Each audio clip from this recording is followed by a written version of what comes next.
Welcome to the February 28th, 2023 Parks and Recreation monthly meeting. The first order of business is a roll call, please. Chair Greenfield, Here.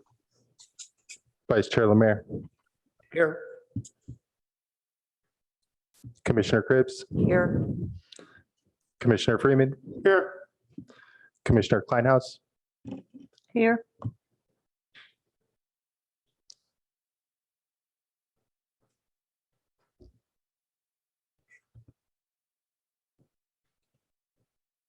and Commissioner Oche.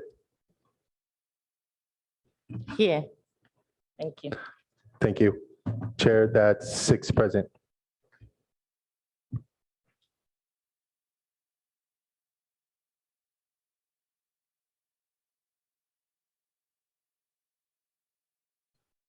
And Chair, you're muted.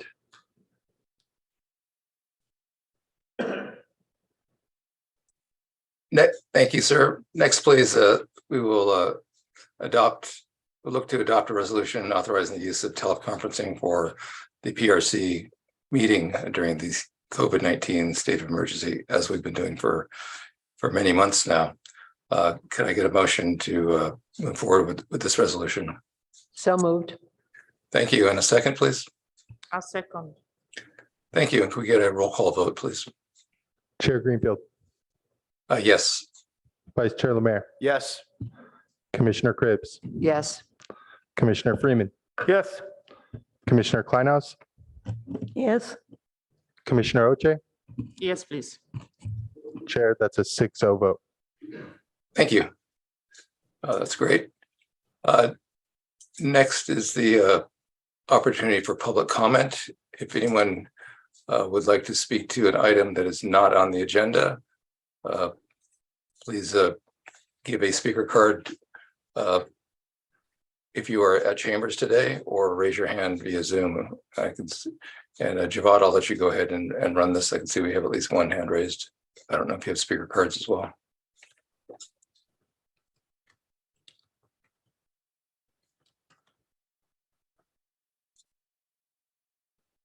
Nate, You'll have 3 minutes to speak. we have one speaker online. Nate Blair, you've been unmuted and you have 3 minutes to speak.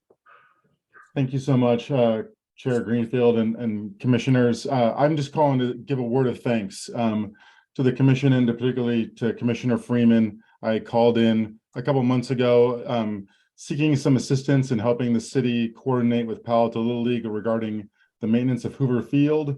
And in short order, Commissioner Freeman reached out to me, and after some meetings between the city and the league, we came to what I think is a really positive resolution and a really great example of how this commission can serve its communities. So thank you so much for all your help with that. Thank you.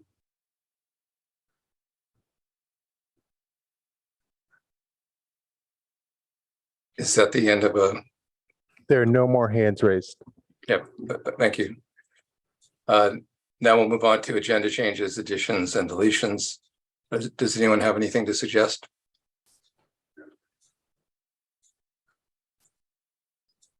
And I will observe to commissioners, since I am remote, it's a little hard for me to see if someone has a raised hand, if someone's wanting to speak. So raise your hands if you do desire to speak. And looks like there is nothing to discuss, so we will move forward with the approval of minutes. Does anyone have any comments on the minutes from our January 24th meeting?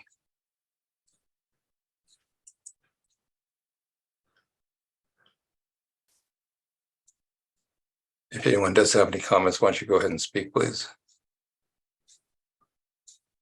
And seeing as there are apparently no comments, could we get a motion to approve the minutes, please?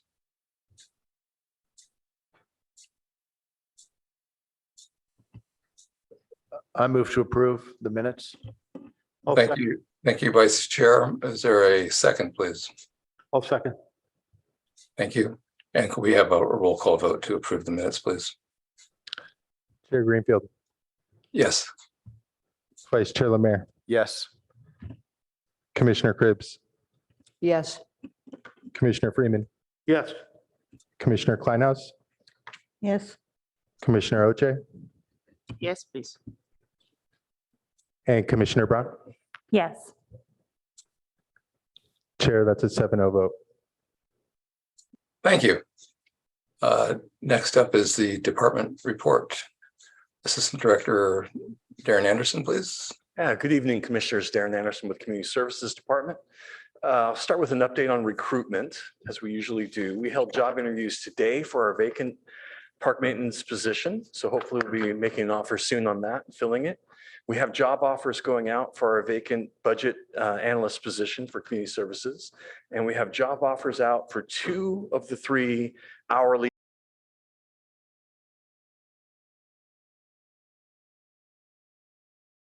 strong winds and the snow caused a number of challenges in the hills, in particular around Foothills and Page Mill Road, number of downed trees and vehicle accidents. One of the troubles from the previous storm was that the tennis courts at Coverly had blown over, and we've repaired those. So those are back open as of last week. Also, there had been storm damage to the Eastern Fern Loop Trail, and that's been repaired and is open again. The Coverly and Greer Park field renovations were completed last week, so they're closed for renovations, meaning they're seeded and fertilized to give a chance for the turf to rebound from the excessive use, and those are now in good shape and open. And the baseball field at the Baylands Athletic Center will be opening next week by March 3rd. An update on the Coverly Gym. After the city performed some testing, the environmental consultant that we had used previously came back, did a follow-up assessment, and concluded that the damage was not as widespread as originally thought to the gym floors and walls. So that was good news. Staff's obtaining a new repair quote for the revised recommendations. And although the extent of the work is reduced, it'll still include repairs to remediate the crawl space, repair the gym floor, repair the gym walls, and redesign and construct a new heating system. I don't know the timeframes yet, but I understand Public Works will be moving forward with getting a contractor to do the hazardous material remediations, which could take up to 6 to 12 months. So I hope to have more information on timeframes for you soon, but that's what I've got so far. Just a reminder about the Rinconada Pool, that it's going to be closed for the replastering project. That's March 6th through April 20th. And they had a note online, and this was mentioned during the presentation to you last time, that all swimmers are invited and welcome to drop in or register for membership at Burgess Pool in Menlo Park and swim alongside their lap and master swimmers. There's an upcoming community meeting to discuss the proposal for the Recreation Wellness Center. This community is invited, and of course the commission's invited, to learn about and provide input on the proposal for a new Recreation Wellness Center in Palo Alto at a community feedback session. This will be Tuesday, March 7th, 6:30 p.m. at Mitchell Park Community Center in the El Palo Alto room. And an email with this invite was emailed to the commissioners today. The topics include discussion about location, facility amenities and programming, and there'll be an online survey that opens on March 7th for those who are unable to attend. The Palo Alto Art Center is hosting their annual Family Day event. This is Sunday, March 5th from 2 to 4:30 p.m. It's a day of fun and learning and art with hands-on activities and tables from local environmental nonprofits. The event's free, and activities are designed to be appropriate from everyone from age 5 to adults. And more information on that one's available under the city's homepage under calendar. Last night, City Council approved the Parks and Recreation Commission e-bike recommendation, along with a few additions, which will likely end up being on the commission's work plan next year. Those additions pertain to the Baylands and the Restero preserves. And in particular, it's to look at whether we should consider lowering the speed limits, the trail speed limits, consider if we have some trails that shouldn't have bikes or horses on them due to impacts to trail conditions, habitat, and wildlife. And lastly, to consider adding bike racks at trailheads where bike parking is lacking. And just a reminder, the updated ordinance and regulations will become effective April 13th. The Measure E recommendation that our commission sent to council is scheduled to be reviewed tentatively on April 3rd. So that will not be on the consent calendar. That will be a discussion topic. Their agendas have been very full. And that's why it got pushed out a little bit. So April 3rd is the tentative date for that. If it changes, I'll be sure to keep you updated.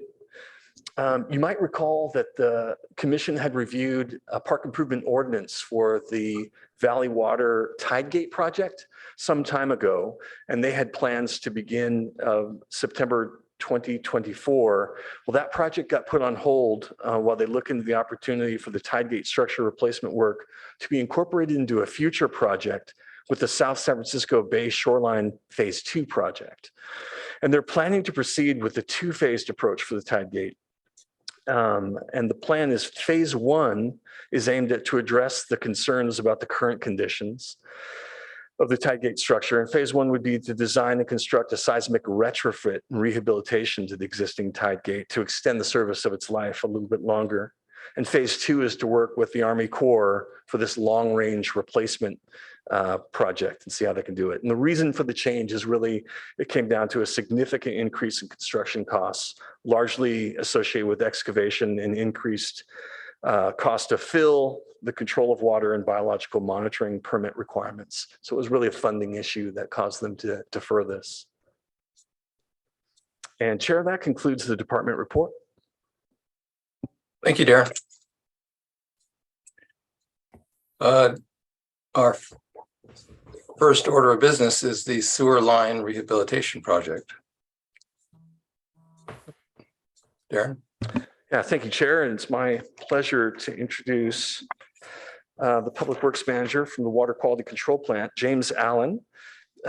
James, are you on the line? Yes, can you hear me all right? Yes, we can.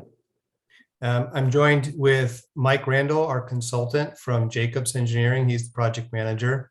And Sue Chin, our project engineer, who's the project manager for the city of Palo Alto. They're here to help me answer any questions you might have. I'm going to share my screen and find this presentation. You see my screen? Not yet. And yeah, you know what, Jamie, we could share that for you. Javad's got a copy. Oh, looks like it's popping up. Okay.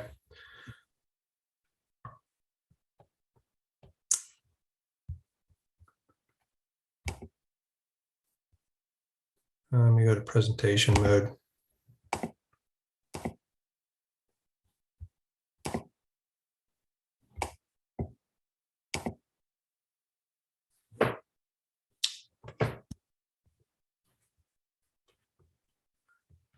Okay, the pipeline, the 72-inch joint intercepting sewer was built in 1970, and it uses, they used an open cut construction method, and it's 60-inch and 72-inch diameter reinforced concrete pipe about 25 feet below the ground. It's just under 2 miles in length, and it flows sewage to the treatment plant by gravity from a metering station at San Antonio Road. The lowest 2,400 feet of the pipe near the treatment plant is 72-inch diameter, and it's severely corroded and needs rehabilitation. This is an aerial view of the pipe. As I said, it starts at San Antonio Road and goes behind a business park. Then it goes under the flood control basin, underneath Matadero Creek, and then it curves and goes along the landfill, the closed landfill and the salt marsh, and then approaches the treatment plant and goes to our headworks near the north end of the plant. And they found that the lowest section is most severely corroded and needs work now in a phase 1 project. And the section in green is about just over a mile long. It needs rehabilitation in the future, but probably 10 years or more out. So the good news is we don't have to rehabilitate all of it, but we do have to take care of the lower section. And this is why the sewage gases over the last 50 years have attacked the concrete, and you can see exposed aggregate. The first layer of reinforcing steel has been corroded away. And if we don't reline this pipe is in danger of further corrosion and collapsing from losing structural strength in the crown of the pipe. Consultants evaluated methods and found that an open cut trench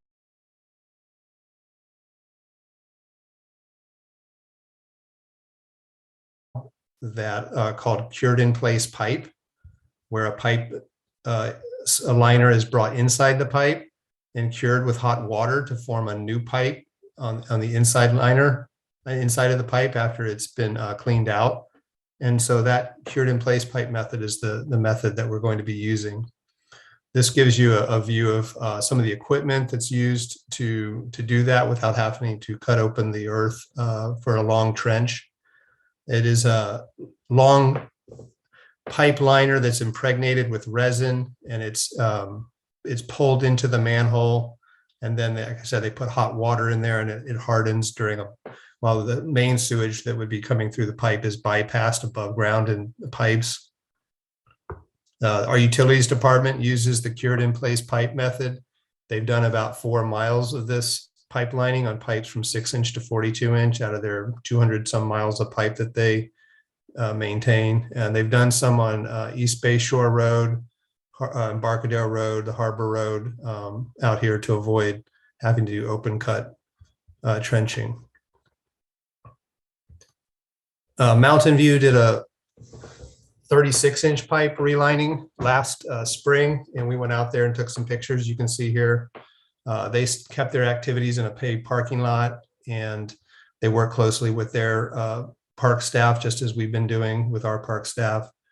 They set up fencing and for protection of the animals and to keep the public out of sensitive areas. And they had enclosed equipment that was operating at less than 86 decibels at 50 feet from the source. We're going to be a little less than that. Can you see some of the equipment? These are some details of the project. We're going to inspect and clean the existing pipe after we set up the bypass, and we'll be lining the pipe from manhole 4 to the plant, but then the bypass is set up at the manhole just upstream from manhole 5 to the headworks. The project takes 3 to 5 months of field work. Next dry season, next summer, spring, summer 2024. The bypassing operation is 8 to 16 weeks long. About 30% of the work is inside the plant and 70% outside the plant. Go back to the graphic.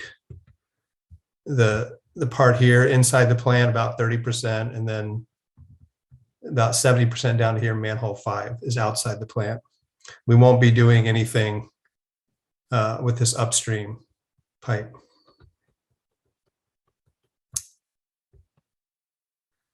We'll be coordinating construction traffic for material and fuel deliveries. The project cost is approximately $5 million at the current design level. And we've been working all along with the landfill staff and the park staff throughout design, and we'll continue that through construction. To protect the public and the environment, we're doing our environmental CEQA work. We're going to minimize natural habitat disturbance by performing construction activities during the daytime only. Limit construction activities within developed area on gravel roads. The bypass piping runs along the service road, along the closed landfill. We'll have contractor personnel on site 24/7 to monitor the bypass pumps, and the fencing area that protects the public from going into areas they shouldn't be going into. Will be have clearance at the bottom to allow wildlife to pass through the areas. And then in terms of the public that comes up against this construction zone, we'll have information and detour signs on trails and fences for everyone's protection, as well as traffic control flaggers to control trucks coming in and out of the area. This shows the trail detour and signage. So the blue line is our pipe underground that we'll be relining. The green is the part that's upstream that we're not relining. The red shows the trails that are closed around Bixby Park. And then the yellow shows the detour route around the closed area. And the little orange circles are the manholes along the 72-inch pipe. So manhole 5, where the bypass pumps will be set up, is right here along this landfill service road. And then manhole 4, where the liner will start, is a little bit further down, and back in the wooded area is the treatment plant. And so people will be told here that they can go up and over the hill in Bixby Park, or they can go back around on the flat area if they'd rather have a flat trail. This graphic shows in black line is the fencing that's all around the work zone. And I have a closer in view here. Remember, as I said, the bypass pumping is at manhole 5. The liner goes in at 4 all the way to the front end of the plant. And then by the landfill maintenance yard, we have fencing that ties in all around to our treatment plant. And that's the only other slides I have. So if you have any questions, I'm glad to take any questions. Thank you for the presentation, James. We'll look to go to any members of the public who have questions, who would like to speak on this topic. But first, we'll ask if any commissioners have any clarifying questions first. Please raise your hand if you have a question. I'm not seeing any hands. So are there any, oh, you do have, I see a hand.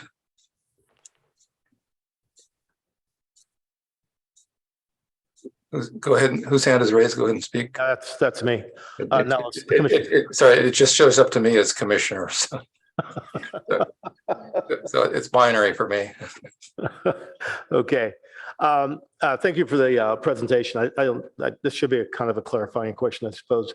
I know you're putting in a lot of effort to minimize the amount of disruption to the hikers and so forth.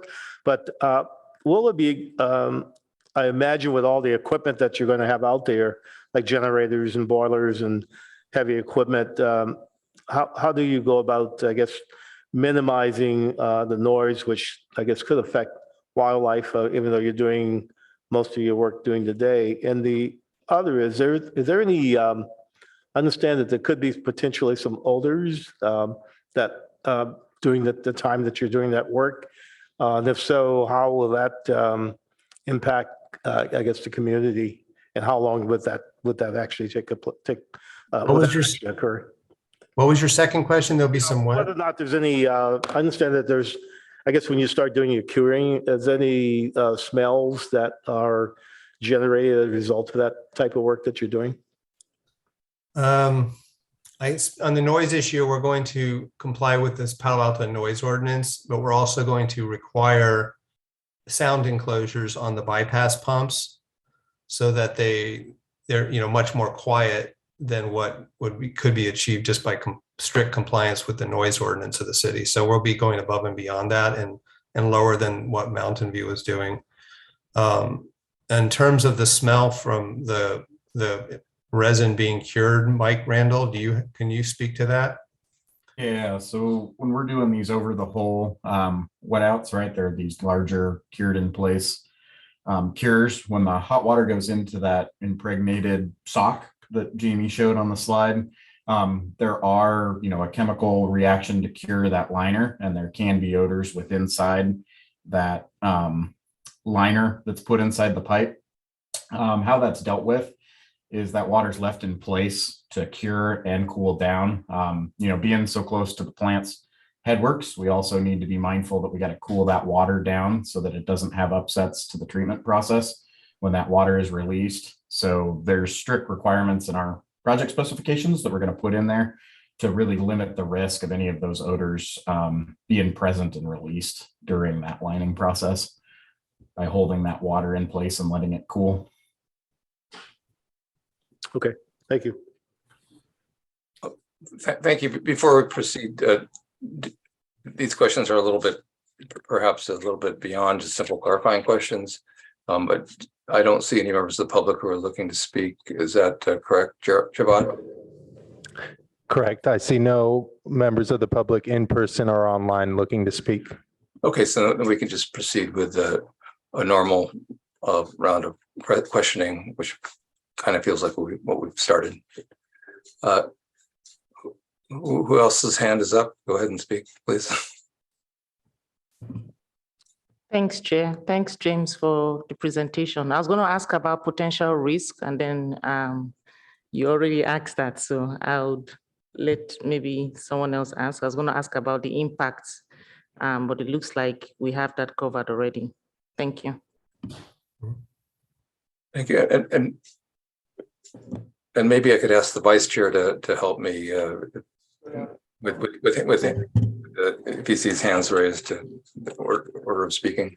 We're just gonna, Chair, we are just gonna go down the line, beginning with Commissioner Oche, and then continue with Commissioner Kleinhaus, Commissioner Brown, along down how we're seated. Sounds great. Thank you. Thank you.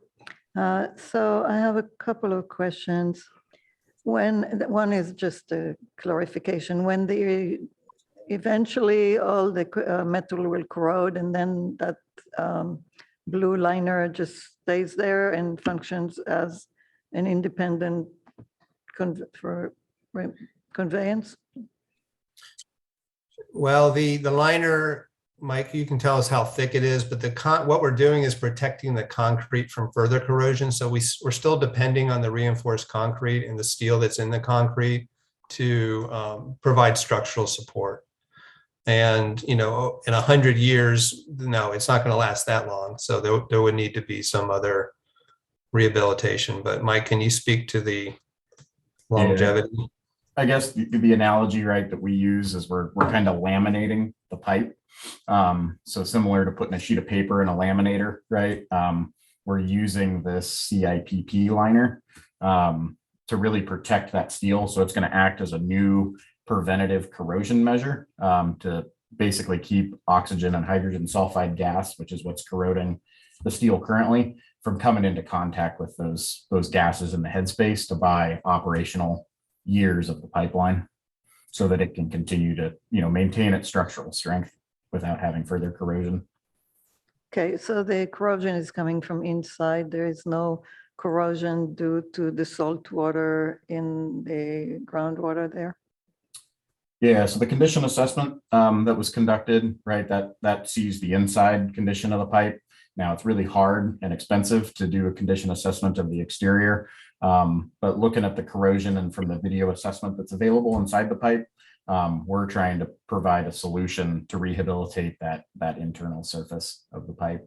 There isn't any indications from that previous condition assessment that there is a problem externally with the pipeline. So, and once this is lined, you know, additional cathodic protection testing could be done to see if there's any exposure on the outside of the pipe with that steel, if the city so choose to do that. And I have seen the pipe dug up where we had a leak and we tried to fix it, and the outside of the pipe looks really good. Yeah, because it's not coming into contact with the sewer gases that are inside the sewer. So usually the inside of these pipes are much more corroded than anything on the exterior, just because there's nothing to eat the concrete on the outside. Okay, I remember they had a sewer replacement project at Shoreline years ago, and it was due to corrosion that was because of the salt content of the groundwater, I think. So that's why I was asking if there's a problem here. Okay, when do you expect the project?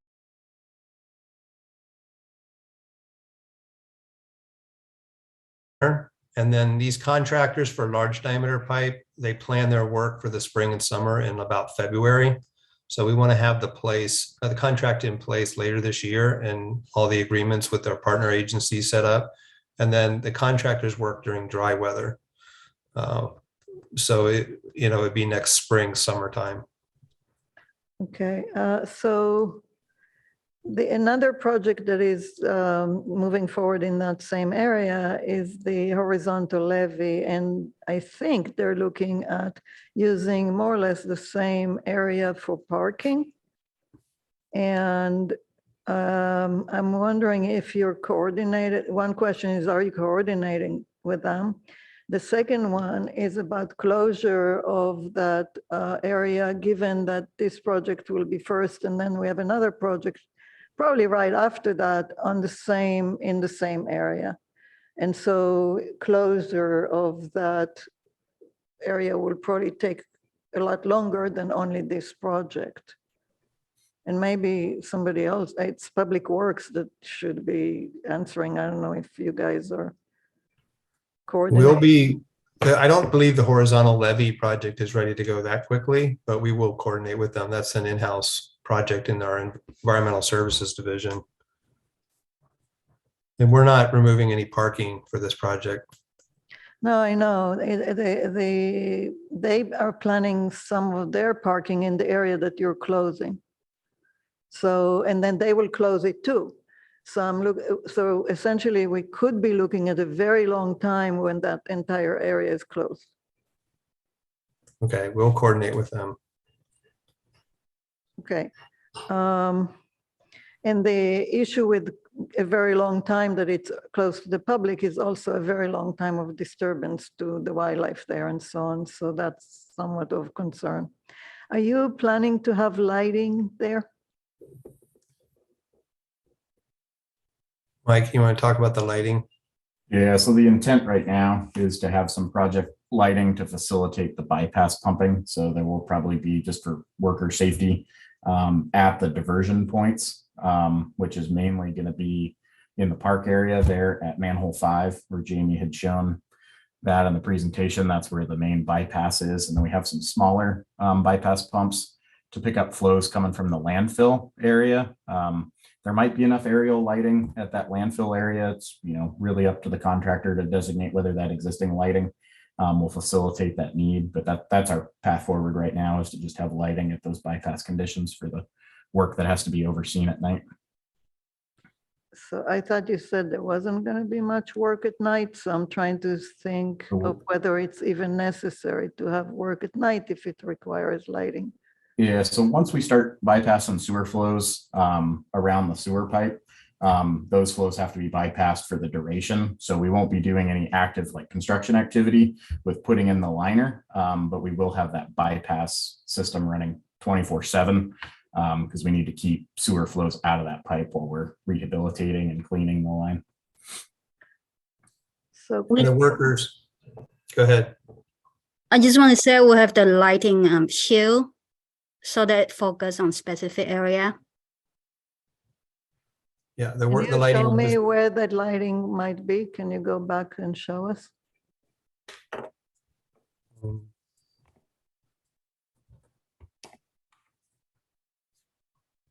You see the screen? Yes. So in manhole 5, they'll remove this lid and drop pipes down inside the sewer, and they'll have bypass pumps in sound enclosures right here. And then when the workers are checking on the pumps, they'll need lights to look at the dials and gauges on the pumps. Okay, and I know this is a silly question, but can they have a flashlight? I mean, yeah, we could have them do that. It's I don't know the details of the worker safety and be able to do that job properly, but More lighting above, you can have a switch. You'll turn it on when you come on to work and test whatever it is you want, and then you turn it off, rather than have all night lighting, whether you need it or not. right. So flashlights or a switch are usually a good solution for those kind of things. Okay, thank you. Commissioner Brown? Thank you for the presentation. I thought your slide 11 with information on the natural habitat disturbance and protecting the public was very clear, so I appreciate that. In addition to the information and detour signs on the trails, is any information going to be available on the website or staff presentations at council, or is there any other sort of messaging that's going to be going on?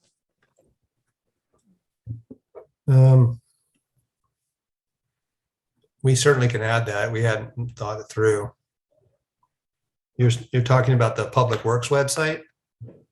Just if there was a place on the website where there are ongoing city projects, if somebody was driving by or wanted to look it up later rather than just actual physical signs. I just thought something to consider as you put a website on the sign, the public sign.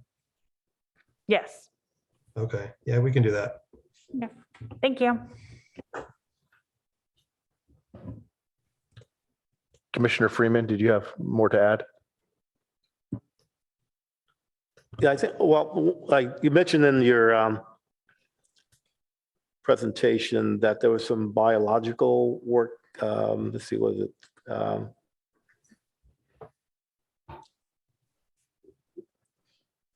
There's some work being done on the environmental side. You mentioned that the biological survey is underway. When do you expect that to be completed? And does your work start before, or after that completion? It's in progress. Mike, do you want to tell them when you think it might be done? Yeah, so we've got our biologist headed out to the site actually tomorrow to do that preliminary CEQA investigation. And then based on what they find and their desktop research that we're doing, that'll guide us through the city's planning department on further steps that need to be conducted, both pre-construction and then during construction, to comply with, Endangered Species Act and other environmental requirements for the project. And This project is putting the pipeline on the service roads. When we, in 10 years plus time, when we have to reline the upper reaches of the pipe, that's probably going to require much more environmental work, because it'll be going, the bypass piping will be running across the flood control basin and across Adobe and Matadero Creek. So that'll involve a much more involved, probably an on-site biologist and things like that. But this project is closer to the plant where we have service roads. Okay. All right. Thank you. Commissioner Cribbs? Yes, thank you very, very much for the presentation. I was interested, I think most of my questions have been answered, but about the communication to the public about what's going on and how it's going to be handled, and if you're going to use anything special to communicate. And then how long did this pipe is now fixed, how long do you expect it to last? Mike, do you want to? Yeah, so I can definitely take that second one.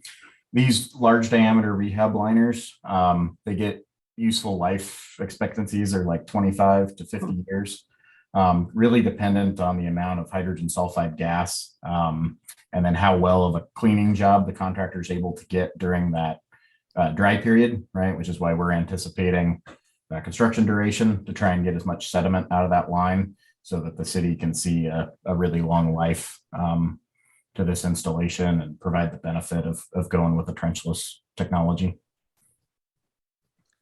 Good. Well, I wanted to say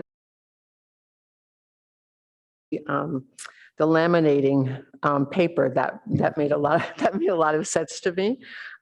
So how do you tell that the pipe is failing? How often do you test for that? Or we televised it twice in its 50-year life, more in recent decades. And, there's assessment standards where experts look at the level of corrosion. We use sonar inspection that can tell us how out of round the pipe is. And, just seeing the pictures with you could see the ribbing of the steel that had been lost. We could tell that it had corroded maybe an inch or two into the 8-inch pipe. So with that evidence, that's a sign that corrosion is quite advanced. Thank you. That's all I have, Chair. Thank you. I have two quick questions. One is, with existing technology, if the pipe were to fail in 25 years with what we know now, would that pipe then need to be completely replaced, or is it something that can be relined again? Yeah, so the large intent, right, would be that the liner would last that 25 to 50 years. So that's, like Jamie mentioned, condition assessments of that liner need to be conducted. And then that's where additional trenchless lining options can be used, either going back with a CIPP liner. That can be tricky though, trying to get adhesion. So that's why we want to do this right the first time. And then there's also other trenchless technologies that can be utilized. Largely what we're trying to do is also keep some of the capacity of the pipeline by keeping it smooth, right? And trying to get as much of that internal diameter to stay the same. So that's kind of the process that went through of selecting this replacement technology. But there's other options in the future to kind of re-preserve that steel if it were to re-expose itself in the future.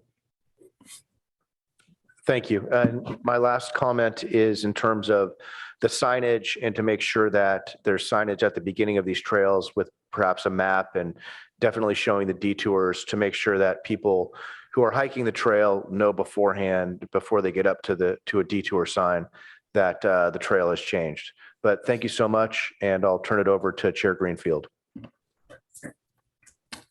Thank you again for the presentation, and thank you, James, for meeting me beforehand to review this.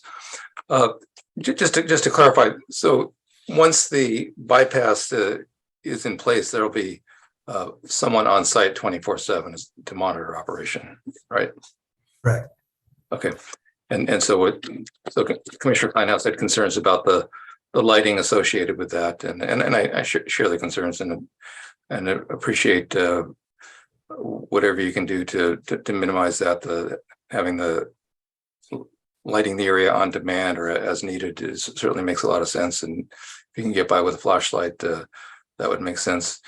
Although one question I have about the flashlight, if there's a flashlight that's kind of spraying light in different somewhat random directions, as happens when someone holds a flashlight and they move around, is that more obtrusive to wildlife in terms of an interruption versus a fixed light? And I don't know that you will have the answer, but that's a question to consider. I don't know the answer for that. Thanks. And following up on Commissioner Brown's question about website messaging, presumably the Baylands web pages will include trail closure information. These web pages will probably be more prominently visited than some of the public works project pages, but these pages could have links to the project and the reason for the closure. It seems kind of logical for that to include. But just ask that community services staff coordinate with public works on that. Yeah, thanks, Chair.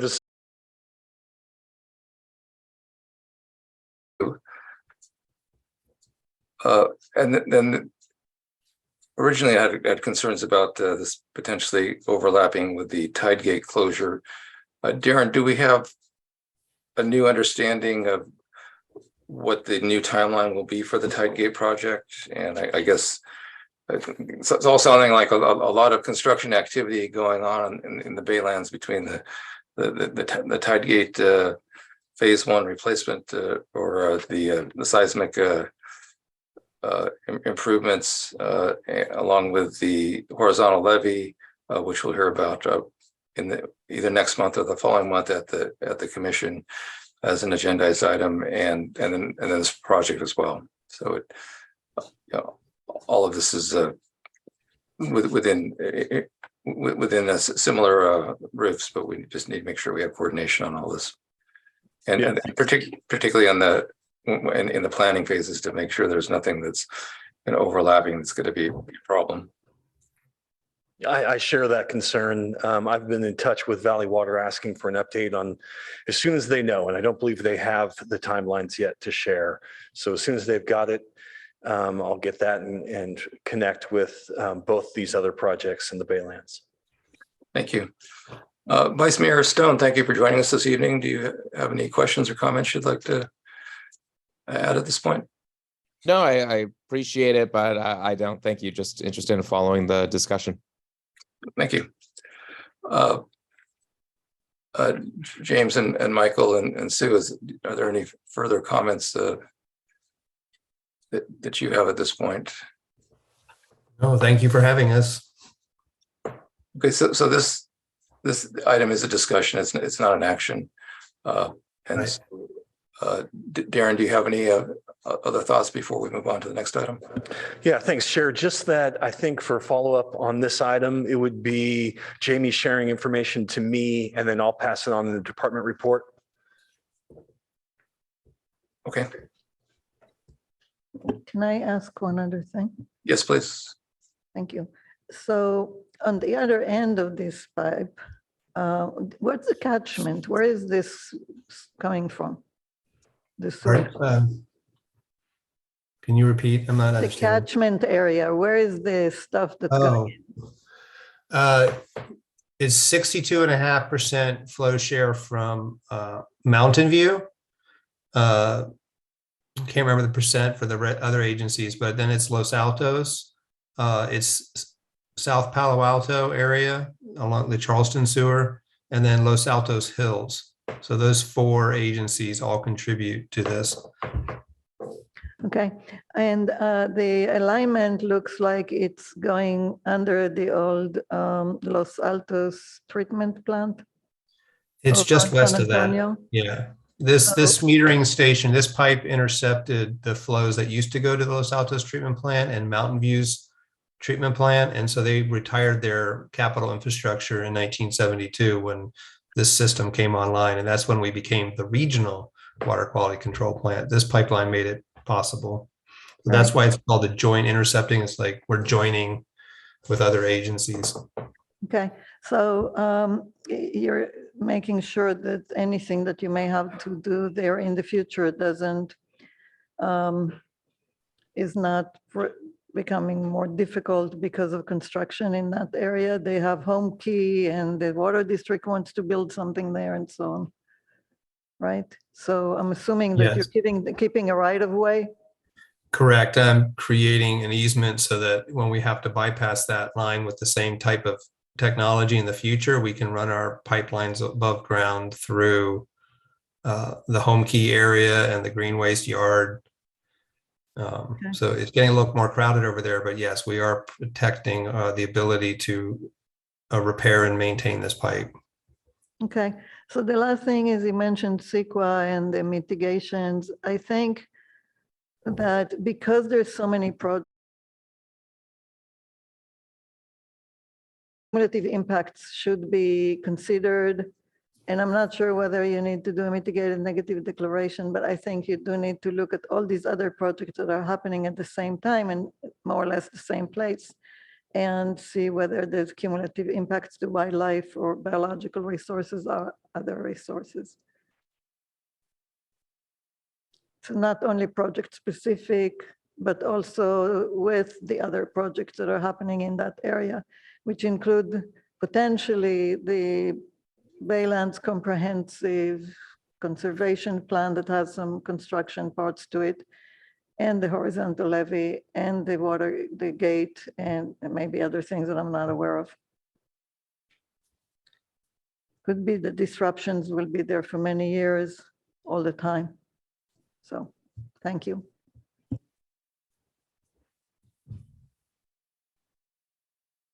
Oh, And thank you. I have a follow-up question as well.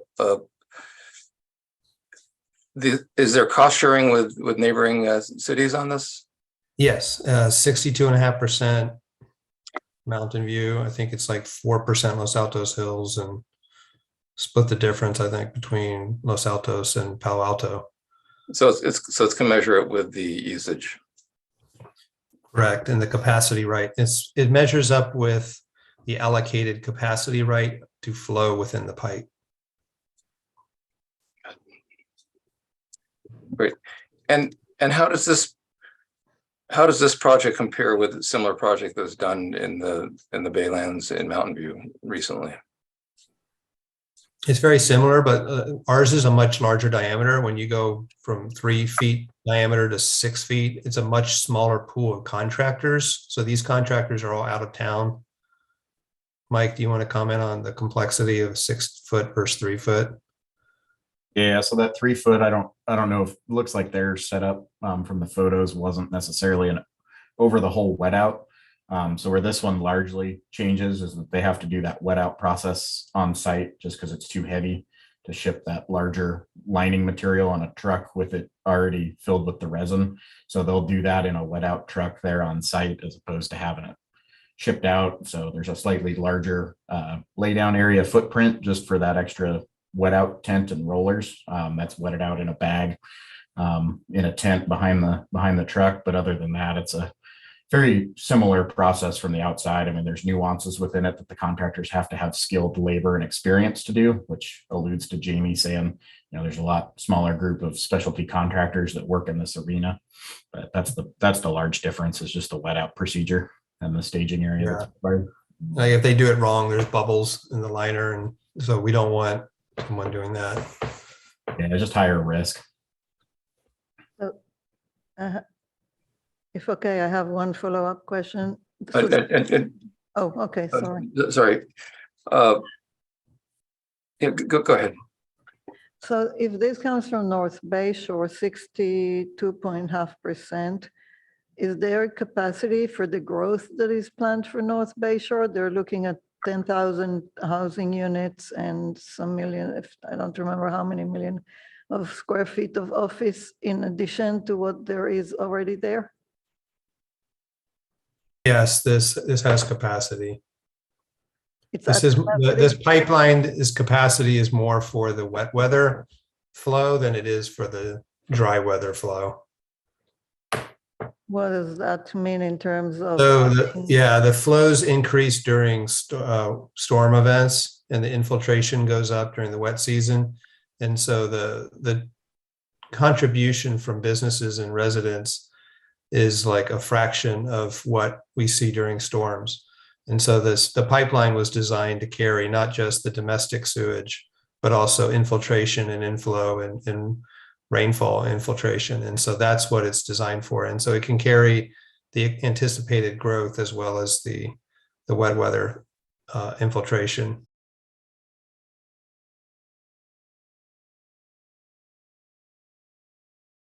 Have this pipe convey rainwater? Well, we try to keep it out, but sewer joints leak.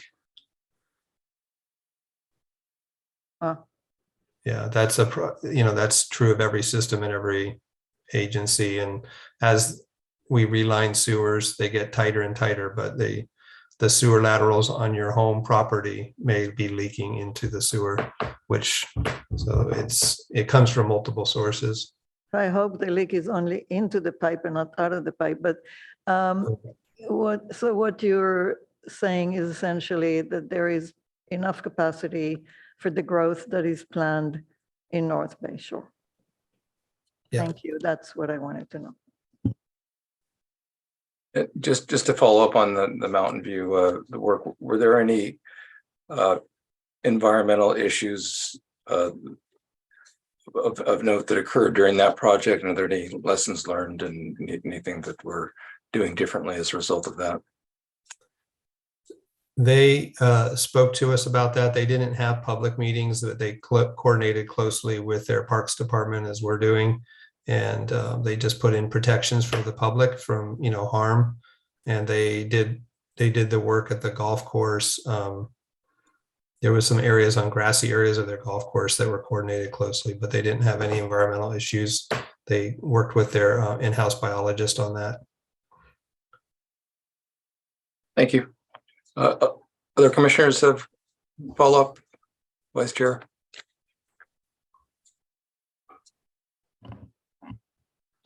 Shawnee, did you?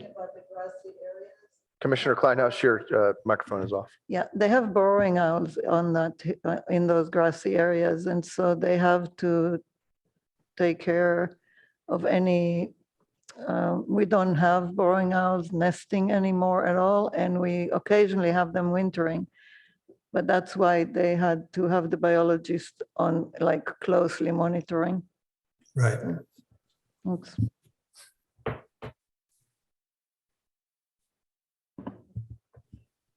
Chair, there are no more questions or comments. Thank you. Darren, anything or anything else from the presenters? Thank you very much. Appreciate you providing this information to us. It seems like obviously something that needs to get done, but it's got to get done right. And we appreciate your care and with us, and look forward to getting updates on how things go along. Thank you. Thank you. Thank you, Jamie. Thank you, Michael. Okay, bye-bye. We'll now move on to our next business item, which is the commission attendance policy. Yeah, thank you, Chair. I'd like to introduce Tim Shimizu, who's with the City Attorney's Office, and Tim represents the Community Services Department and other departments with the city. Thanks for being here, Tim. Good evening, members of the Parks and Recreation Commission. It's nice to be here. Thank you for having me. Tonight, I'd have a brief reminder about the changes in the Brown Act with the end of the California state of emergency related to COVID, and that's ending tomorrow, so very timely. So part of this, most of this training is review if you went to the boards and commission training earlier this year. So it's nothing new if you went to that, but if you didn't, I am here to answer questions at the end. So next slide. Next slide. So just some background. So the California state of emergency related to COVID-19 will end today, actually. And so under the COVID state of emergency, the Brown Act default rules for attendance at Brown Act meetings, including this one, allowed remote attendance, virtual attendance, in lieu of the pre-COVID rules that usually applied. But starting tomorrow, going forward, the default rule, again, is in-person attendance at these meetings. So can't emphasize that enough. Going forward, the default rule is in-person attendance. And use of remote virtual attendance will be much, much more constrained starting tomorrow. And so I will go over what that means. The next slide. Okay, so remote attendance starting tomorrow, there are two rationales that you can use to attend a Brown Act meeting remotely going forward. So one is what I call the standard remote attendance rule, which is a rule that existed before COVID and it still exists. And the second way is under AB 2449, which is new post-COVID, or at least post-state of emergency. And you have to either, basically it's if you're sick or have a family emergency. So, and I'll explain a little bit more in the following slides. So standard remote attendance. So this is if you want to attend remotely under this set of rules under the Brown Act, you have to turn wherever you are into a public meeting space, allow anyone who wants to come and sit with you, even if that's your house. You have to post the agenda on your door, and people, whoever wants to and the address of wherever you are has to be on your agenda, your packet agenda in advance. So all of this means you may consider it to be very impractical to do this, but that's the rule. And this is right. You have to remember this rule existed before COVID. So it was allowing people to participate basically from an alternative location where the public could still come and attend and participate. So if we show the next slide, here's an example of the March 2nd, 2020 City Council agenda. And you can see here that Vice Mayor Du Bois participated from the business office of the Courtyard Seacrest Marriott in New Jersey. And there it is. So anyone who was there who wanted to participate with him could go there, sit with him, make public comment from his tablet or computer or whatever, but that's what it would take. So, whether that's your house, whether that's your hotel, whether you're in a foreign country, whether you are here, that's what it takes. So just consider that. And it also means Darren needs to know well in advance so he can put that on the agenda for your meeting. So it's not something you can do, you can't call him up the same day and say, oh, hey, I need to participate from home using this method. That's just not feasible. Okay, next slide.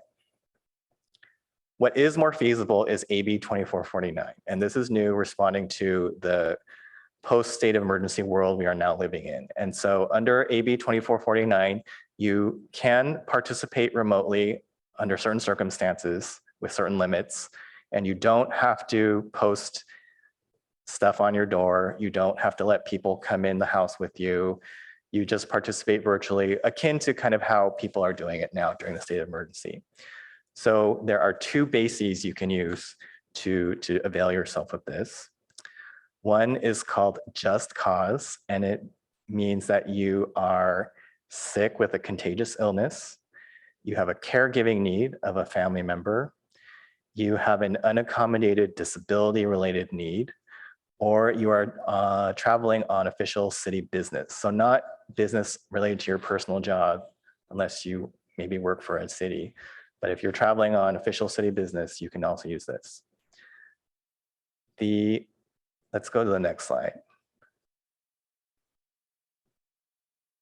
Okay, so under just cause, so again, this is basically if you're sick or you're caring for someone who's sick, what do you do if you want to do this? So you notify the commission at the earliest opportunity. So call Darren, let Darren know.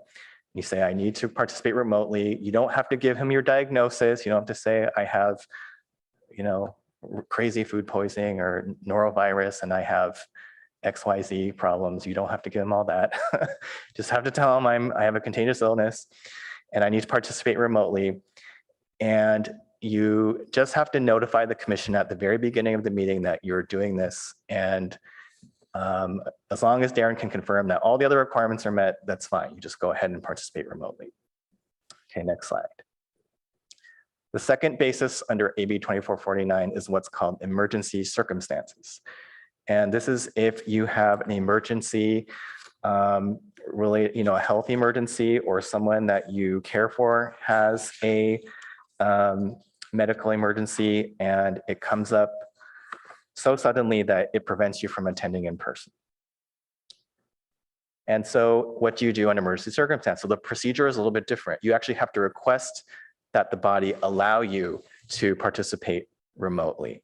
And so at the top of the meeting, the first action of business will be voting to allow this person to participate remotely.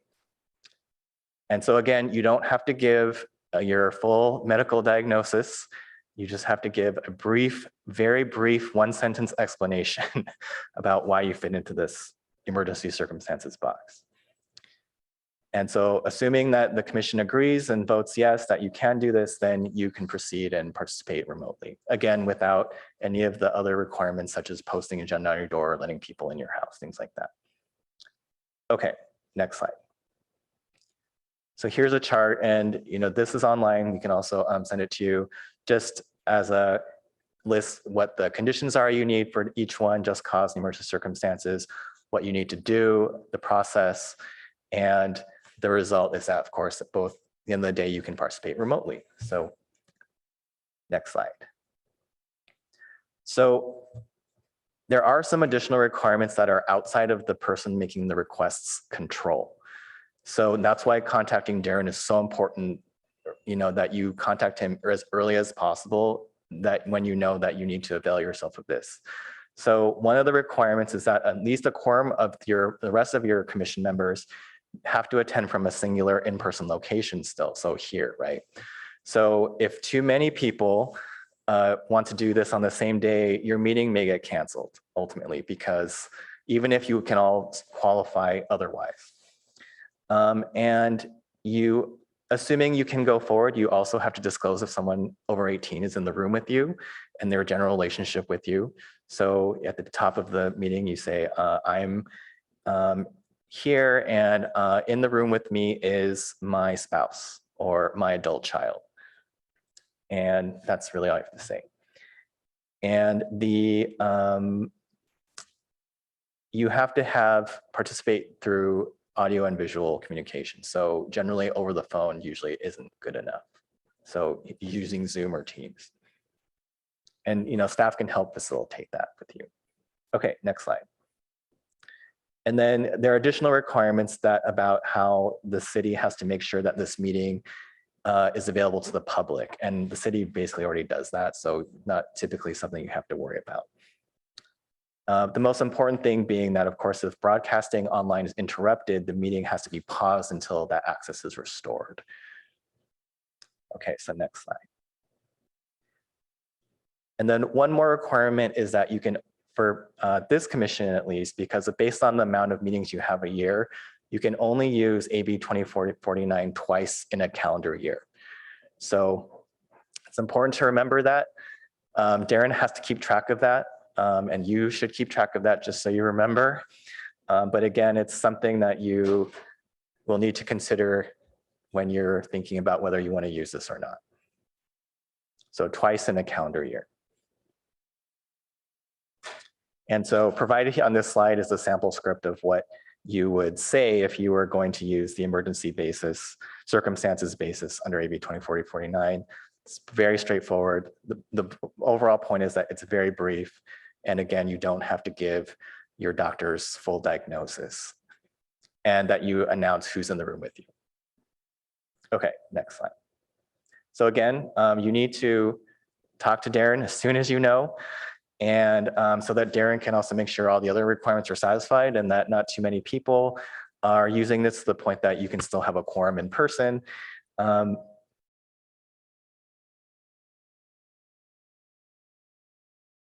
Limited to AB 2449 app virtual appearances. The two doesn't apply to the I'm going to post the agenda on my house, that tranche or that law, part of the law. So only AB 2449 appearances are limited to 2 a year. Okay. Any questions? Very quick overview. Tim, thank you for the presentation and the overview, and a lot of great information in here. Before we go to Commissioner questions and comments, first I'd like to find out if there's any members of the public who would like to speak on this item, either in chambers or online. Chair, I'm seeing no hands raised in person or online for public comment. Thank you. And before we go to the commission, I'd like to get clarification, please. This item is an action. So that means we have something to decide here this evening in terms of what our remote attendance policy will be. Could we get an explanation, please, of what the options are for us in this action? Because that's not really clear in this presentation. Also, it'd be helpful to get an understanding of what the city council remote attendance policy is. And also I'm interested in understanding if the city council has come up with what their remote attendance policy will be, why isn't the same policy just automatically applying to all of the BCCs, the boards, commissions, and committees, rather as opposed to going to each commission to allow them to decide what their remote attendance policy will be? So the action decision tonight is whether the PRC wants to impose any numerical limits on the what I'm going to call make your house the public meeting space form of remote participation. So again, under that form, there are no statutory limits on how many times you can do that in a calendar year. The city council has decided they are going to put for their own members a limit on how many times they can do that under certain circumstances. I think, well, I know Councilmember Stone is here, but I'm not going to put him on the spot. But I think that the council, in an effort to promote in-person attendance and their preference for that, did want to put some limits on that. However, they have left it up to each board and commission to decide for themselves whether they want to do that, whether they feel like that's going to be productive or not. And I can tell you that every board and commission I've been to and I've heard of has decided not to put any additional limits on remote attendance beyond what the law already says. So that's one option. And I personally have no recommendation either way for what PRC should do. Okay, so then if I understand correctly, what you've described is the limitations placed on us by the state. And then as a body, we are free to decide on further limitations. Yes. Okay. All right. And before going out to the commission, I'll also comment that, as you've noticed, I am remote this evening. So a clarifying question is, contagious illness is just cause, is exposure to contagious illness a just cause? And that is why I'm not present this evening, potential exposure to contagious illness.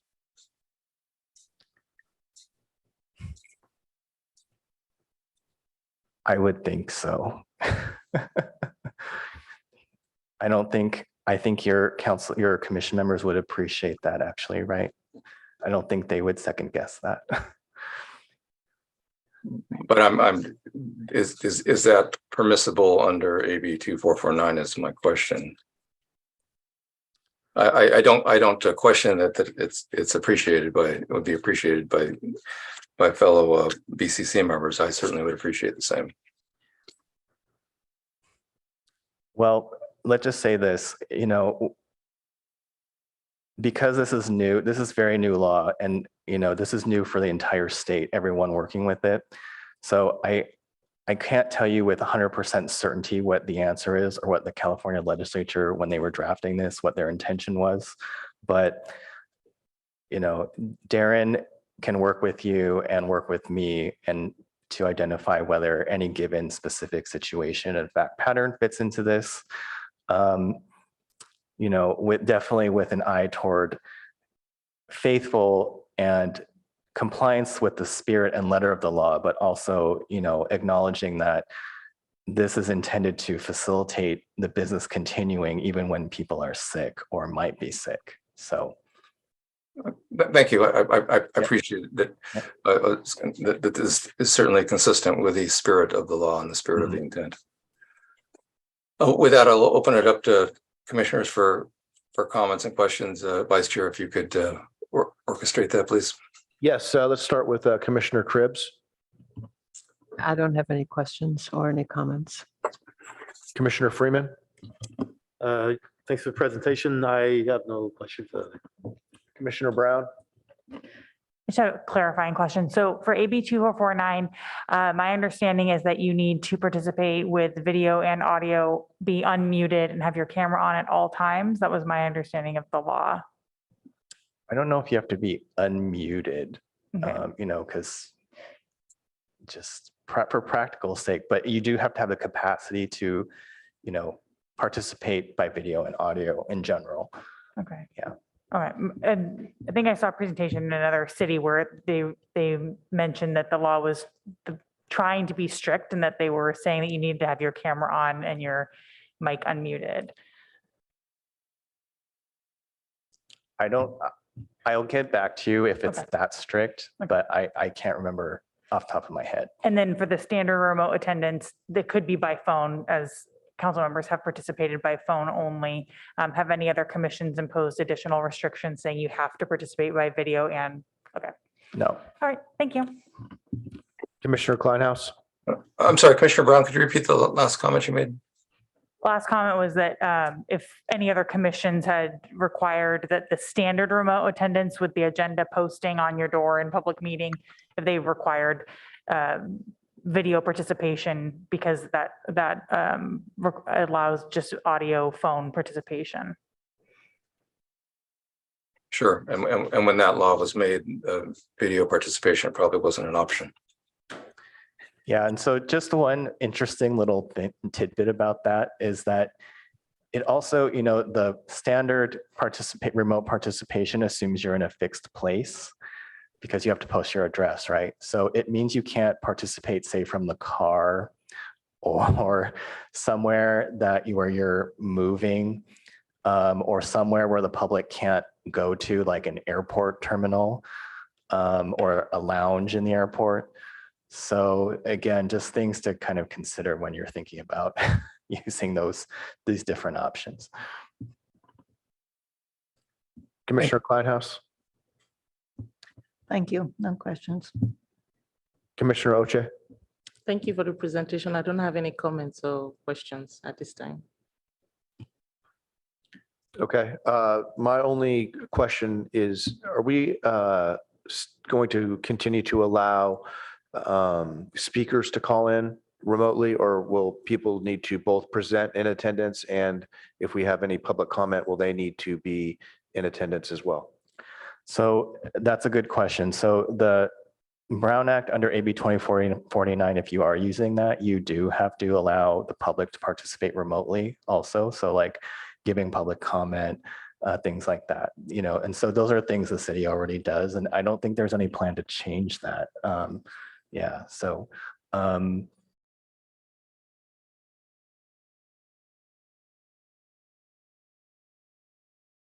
it's also true that, for example, how we had staff participate remotely, that will also be allowed to continue. yeah, so the Brown Act doesn't say anything, at least nothing new about how staff participates as like a presenter.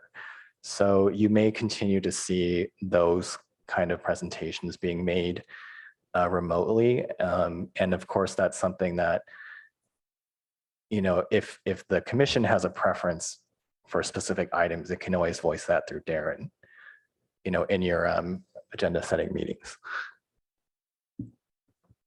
Thank you. And I would be in favor of imposing no additional restrictions to this. Chair, I will turn it over to you. Thank you, Vice Chair Lemare. I have a few more questions. What's an example of a physical emergency? Under emergency circumstances, physical or family medical emergency?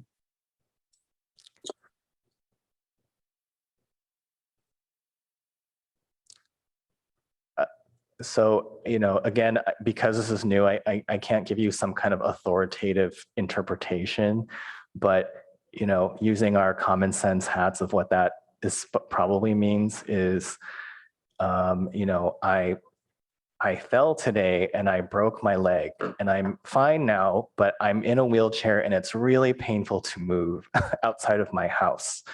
So, and that just happened this morning. I mean, that's kind of the easiest example I can think of that I would think falls within this. But, you know, I think as we deal with specific examples, we'll get a better idea of maybe what's in or out. So this might actually mean physical medical emergency or family medical emergency as opposed to physical, or so that's referring to something medical. Well, I think I just I didn't understand what it meant. That's what I was asking. I think the takeaway from the way it's written is that it doesn't just have to be something that happened to you. It can be something that happened to someone in your family that now you have to help take care of. Okay, and as far as a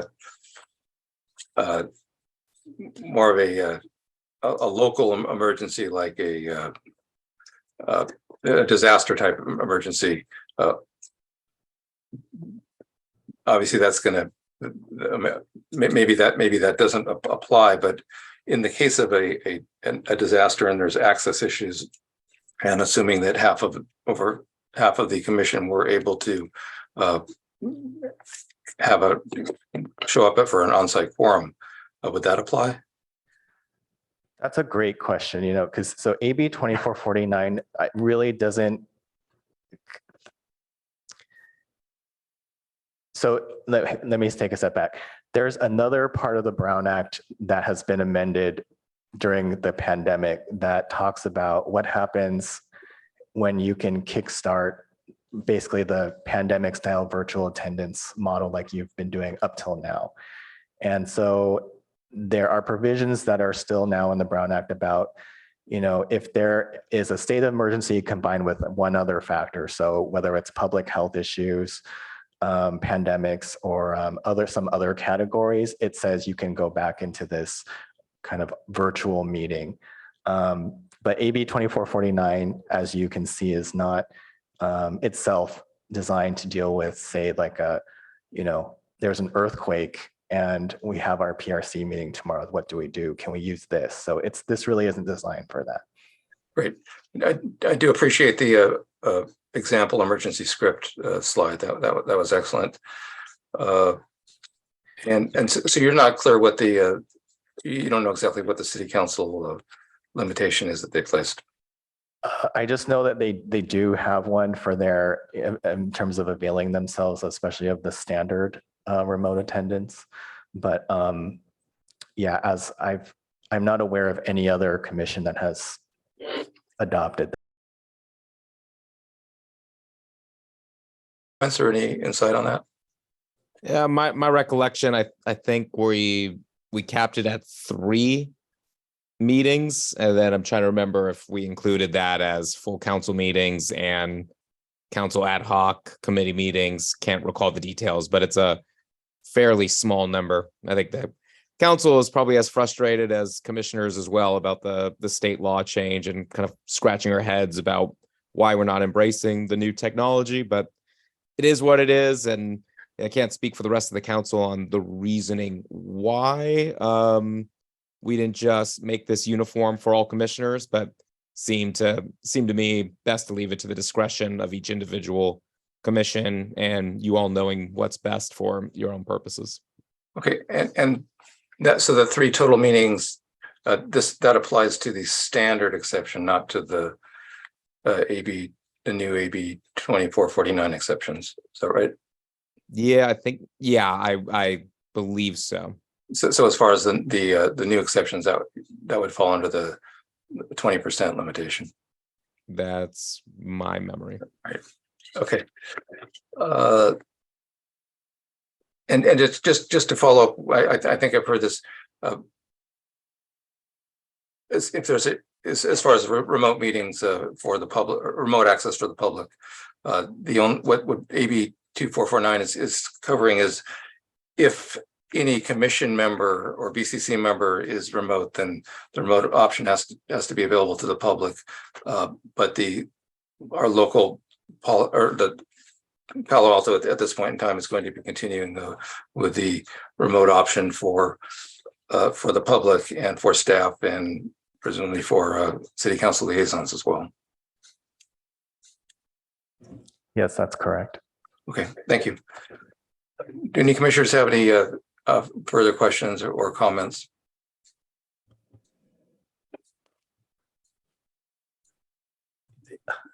Yeah.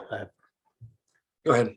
Yeah, I just want to ask, this only applies to meetings of the commission, not to ad hocs or ad hoc meetings. It's generally, yes, that's correct. Okay. And, you know, if, as we all work with this new law, you know, we'll work, you can work with Darren, who, you know, has like the most direct line to me out of everyone in the city. So, you know, we'll figure it out. Yeah. If I understand correctly, it applies to any publicly noticed meetings, and the only publicly noticed meetings that this commission has is our regular monthly meeting or a special meeting. But all of our ad hocs do not fall under that, or then they don't fall under Brown Act constraints.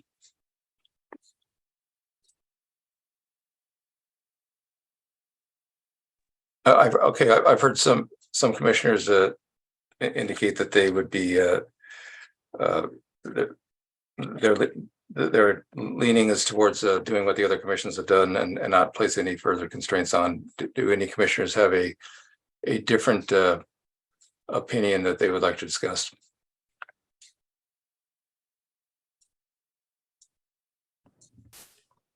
And if no one has, there are no additional comments, Chair.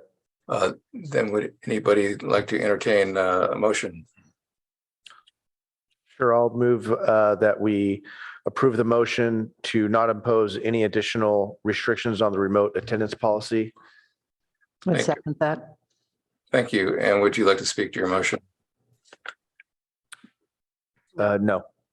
And the second? No. Is there any further discussion which anyone would like regarding the motion? There's no further discussion, Chair. Thank you. Can we have a roll call vote, please? Chair Greenfield, Yes. Vice Chair Lemare, Yes. Commissioner Brown, Yes. Commissioner Cribs, Yes. Commissioner Freeman, Yes. Commissioner Kleinhaus, Yes. Commissioner Oche. Yes, please. Chair, that's a 7-0 vote. Thank you. And thank you, Tim, for joining us this evening. Thank you for your work and presentation, and look forward to hearing from you next time. Very welcome. We'll now move on to our next business item, which is the Park Improvement Ordinance, or PIO, for 2850 West Bay Shore Development Project. Yeah, thank you, Chair. Let me start by introducing Garrett Sauls. Garrett's a planner with the Planning and Community Environment Department. Thanks for being here tonight, Garrett. Good evening, Commissioners. And Garrett, if you want to kick off the discussion, I'll toggle through the screens. Just tell me when to change screens. Sure. Thank you, Mr. Anderson. I appreciate the time tonight, Commissioners, to talk about kind of a small aspect of the project at 2850 West Bay Shore Road that the City Council reviewed and approved last year for a new 40-unit townhome project. Next slide. So last year on June 20th on June 20th, the City Council approved an architectural review application and tentative vesting tentative map subdivision application to allow for a new 48-unit for sale townhomes at the 2850 West Bay Shore property you see circled in red on the image to the right.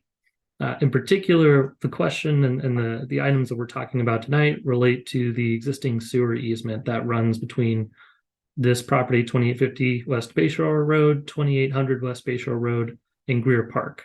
The cursor that you see moving across the screen roughly shows the area where the current easement is that was granted to the property about 60 or 70 years ago when those were first established.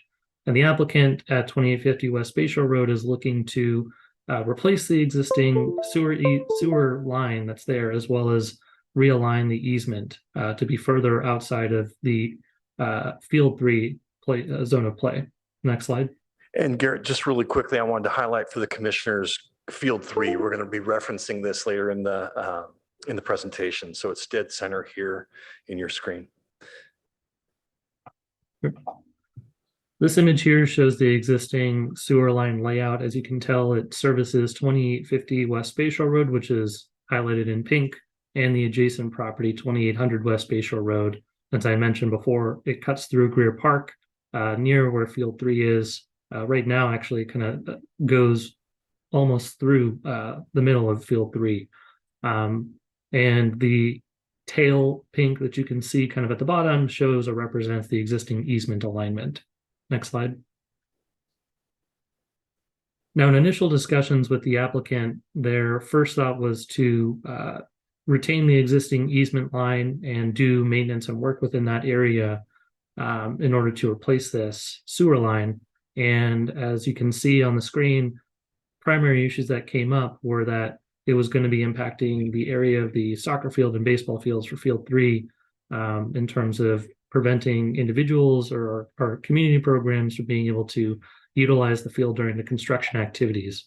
Additionally, you can see around where the bend occurs that there would also be required to be a manhole placed within the park, if that were to be the case. The current building code requires that any sort of bend, or in the event that there's a bend in a sewer line, that there needs to be a new manhole placed on the site, which when staff had these conversations with the applicant raised a lot of serious issues in terms of the usability or future usability of the park, as well as the impacts to the city's programs. Next slide. As a part of that discussion, what we ended up figuring out with the applicant is that there could be a new alignment for this sewer easement, such that it would be placed outside of the bounds of Field 3 in the area of play. You can see on the bottom of this snipped image, the outline, the dashed lines of the existing easement, and the blue line representing the area for the new sewer.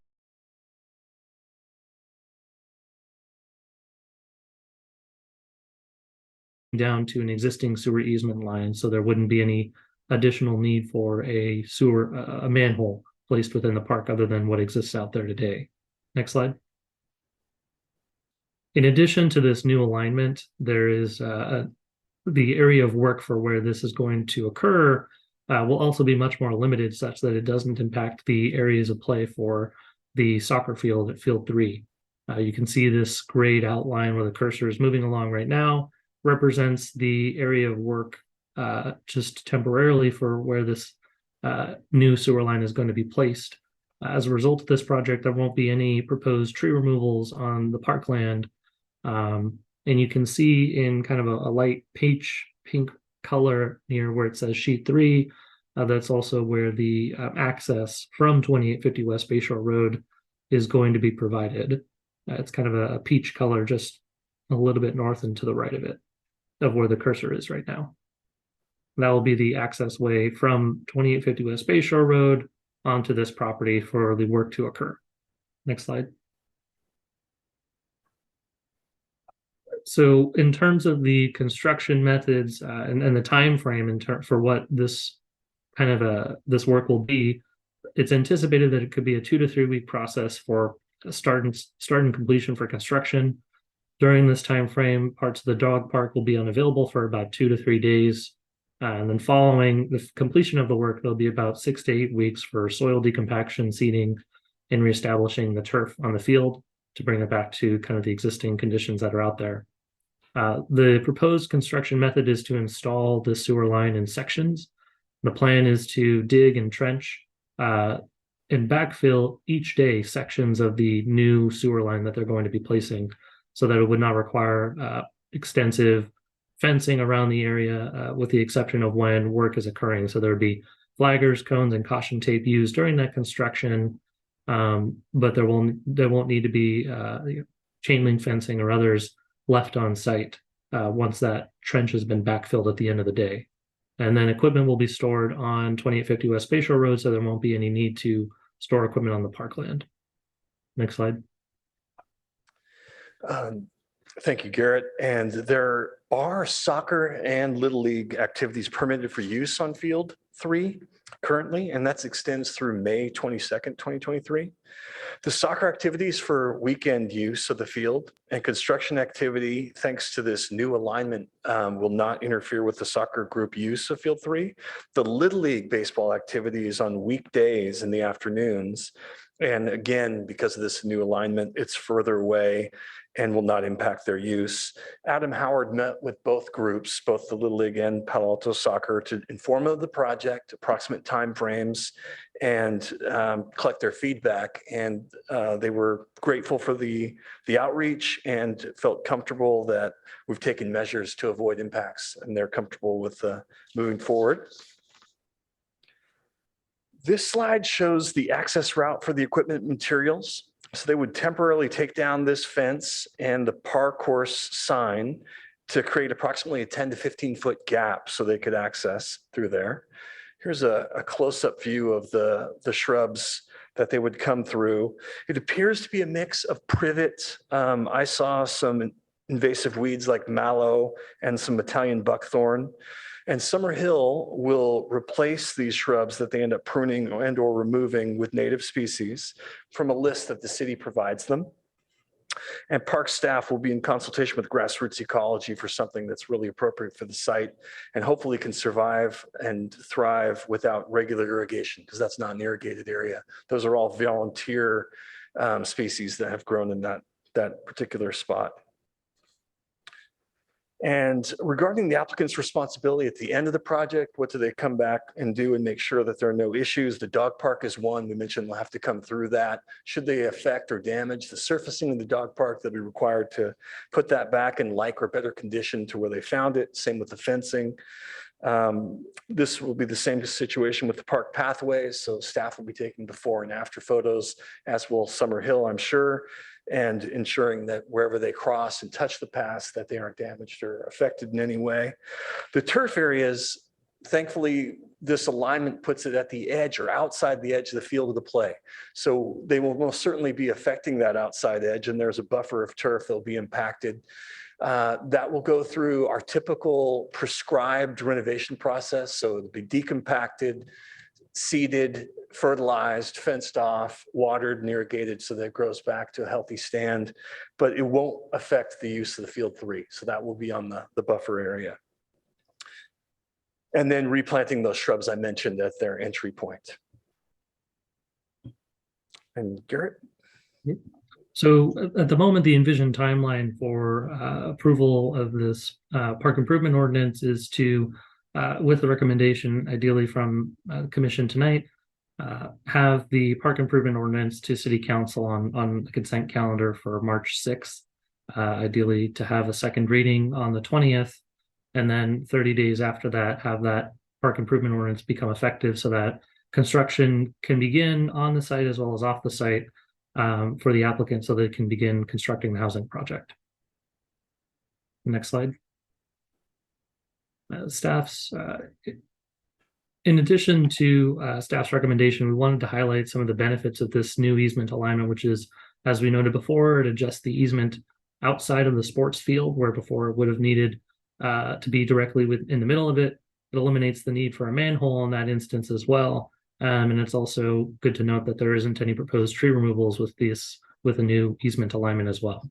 And staff recommends approval of the proposed park improvement ordinance to City Council. And Chair, that concludes the staff presentation.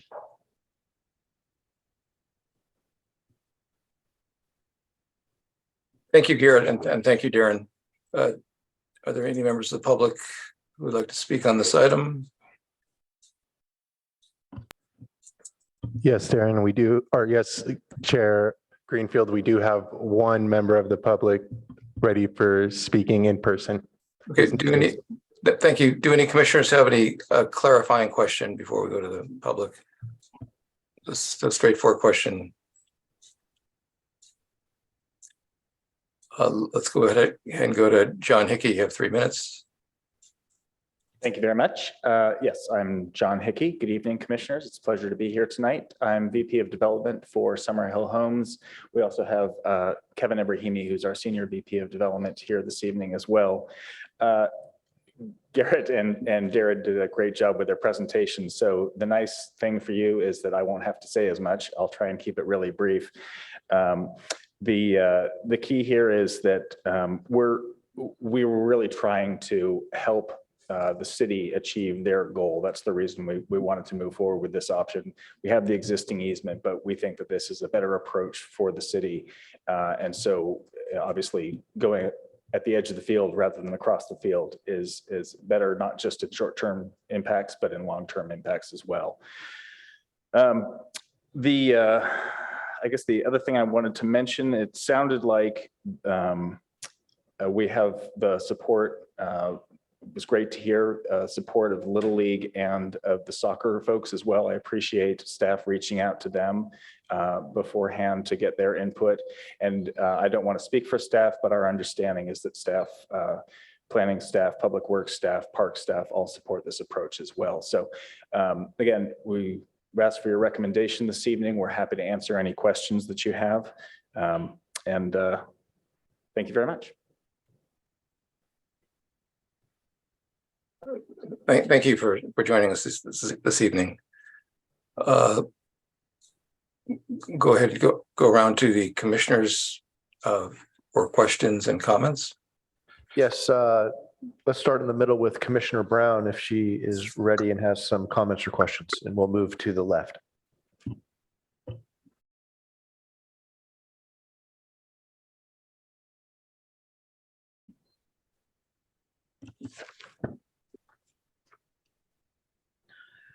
Yeah, so it seems that the applicant will restore all the elements that may be disrupted, and the move of the sewer line to a better location seems great. I have a question about public benefits. This uses the park and makes it inaccessible for some of the users for some time. And I was just wondering if there is any contribution in addition to what has to be done to restore the existing conditions. And specifically, I'm thinking about the skate park over there that we're trying to finance. And I know I'm not trying to do horse deal, like trying to, but I think there's got to be some public benefits to the public if public park and time and efforts are used. And I think we have an adjacent project that we're trying to finance. And I would love to see a contribution towards that. That's my comment, and I don't know if that it's a question. It's something to think about for all of us and for council, I suppose.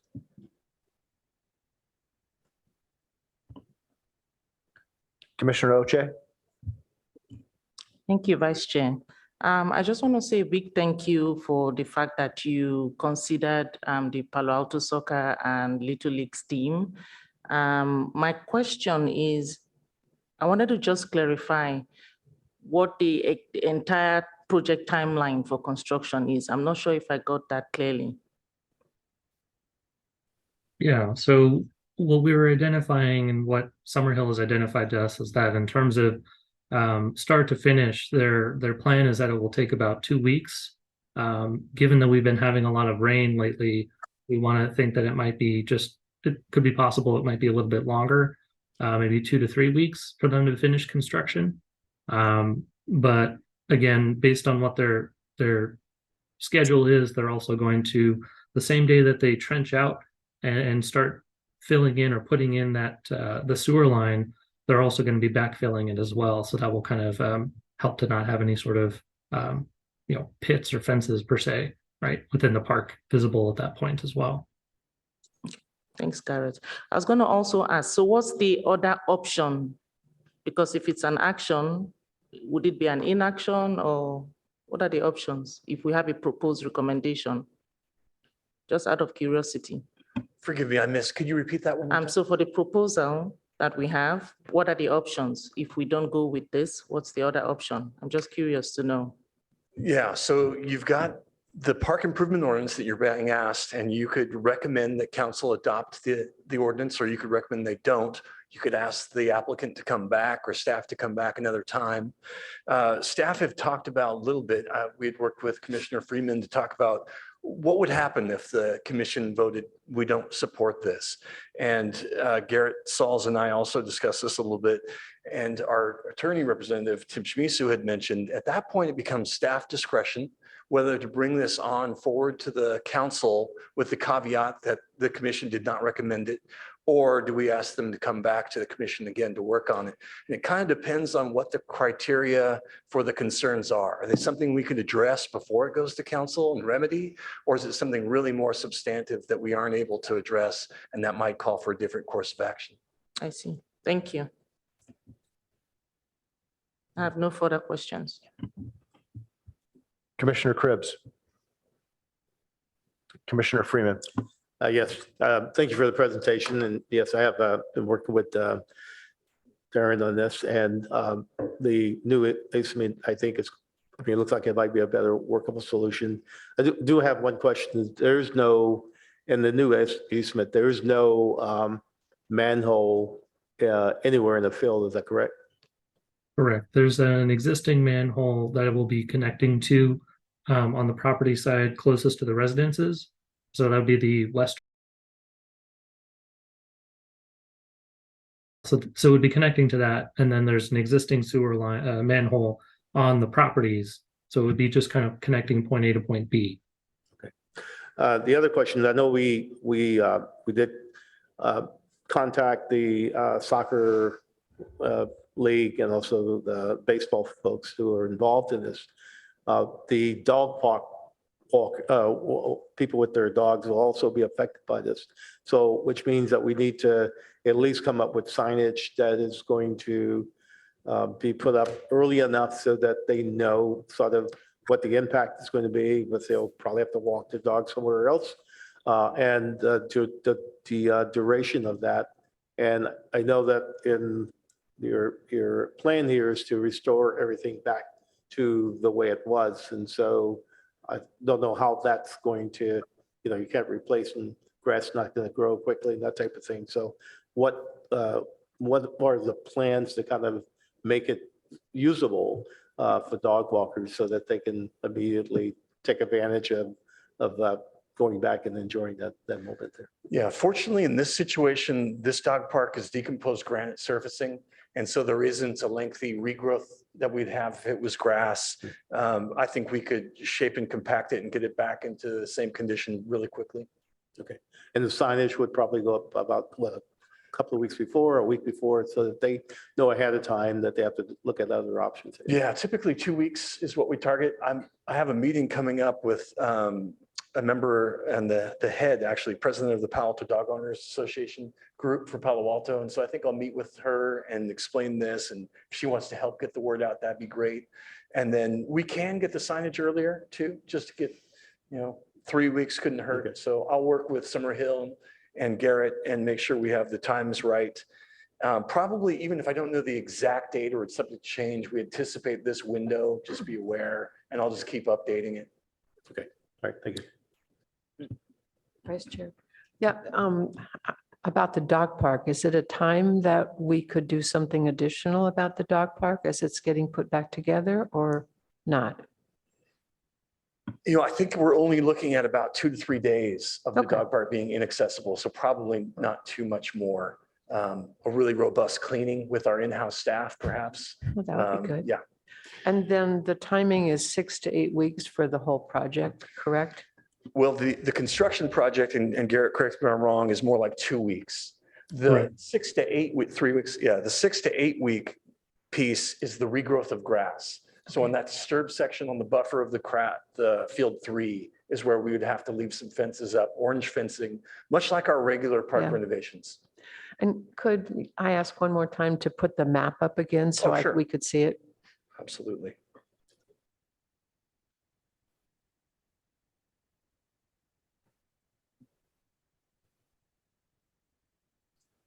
And just tell me which screen is most helpful.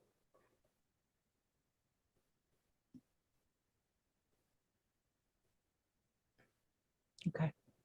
Got it. Thank you. Thank you very much.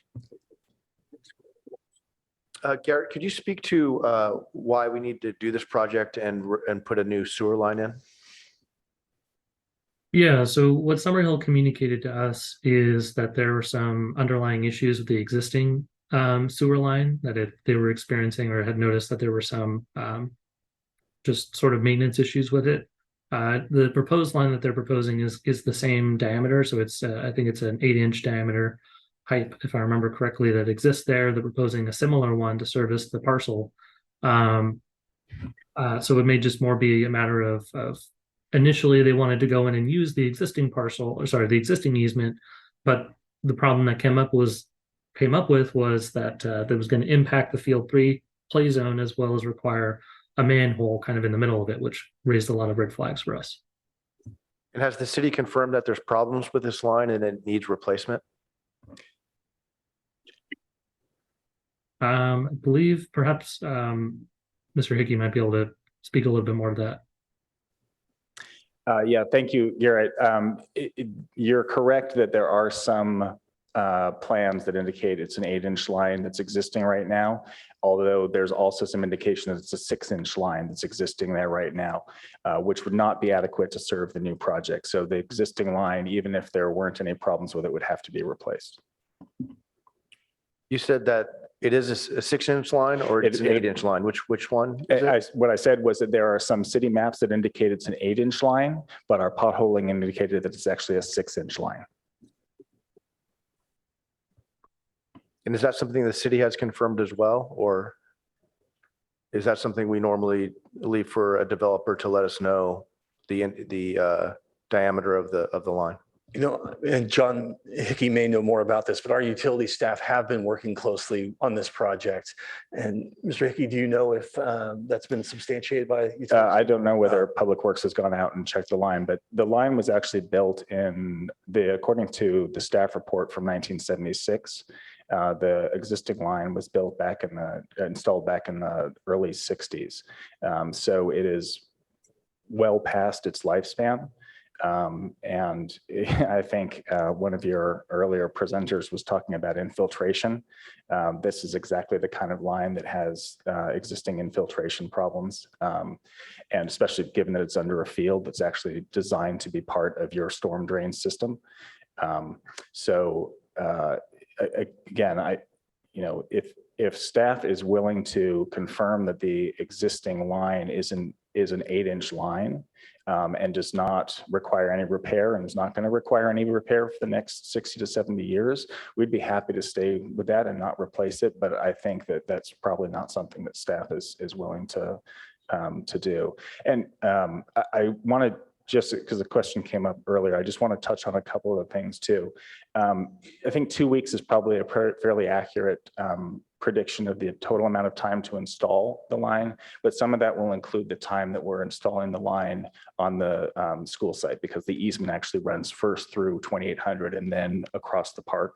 So we're anticipating that the time to trench across the park is more like about 5 days. We might need an additional day for the dog park, just because of the logistics of working with the fence there and the existing trees. But we're actually looking probably at more like a 5 to 6 day working day period. And as was explained earlier, we're going to be trenching a section by section and backfilling each day. The other thing I wanted to mention about the dog park is that, I don't know if you're familiar with it. I am very familiar with it because I walk my dog there every day. But that existing dog park is it's more like a dog run. It's not really a dog park. It's only probably 20 feet wide. And the section where we'd be working is towards I guess it's the southeast end. So we were actually anticipating, and we can work with staff on this as you prefer, but we were actually anticipating that we would be installing a temporary fence that would be dog safe, so that most of the dog park would still be usable during the period where we were working in the dog park. Again, if that doesn't make sense because it's only going to be for a day or two, and staff would prefer for liability reasons just to close the dog park, we can do that too. But we are willing to work with staff on that. And one of the things I did want to mention just in terms of timing is that I appreciated the point about potentially coming back, but candidly, we don't have the luxury of that time because of the carrying costs. So if we're not able to move forward to council after tonight, we're probably just going to move forward with the existing easement. And Garrett, if you could speak to the impact of, I see there's a 50-foot wide zone that could be needed for the truck, excavator, and loader that's in there. If you can speak to the impact on the work and the movement of the heavy equipment onto the parkland there. Right. So I believe one of the, maybe go up one slide. Right.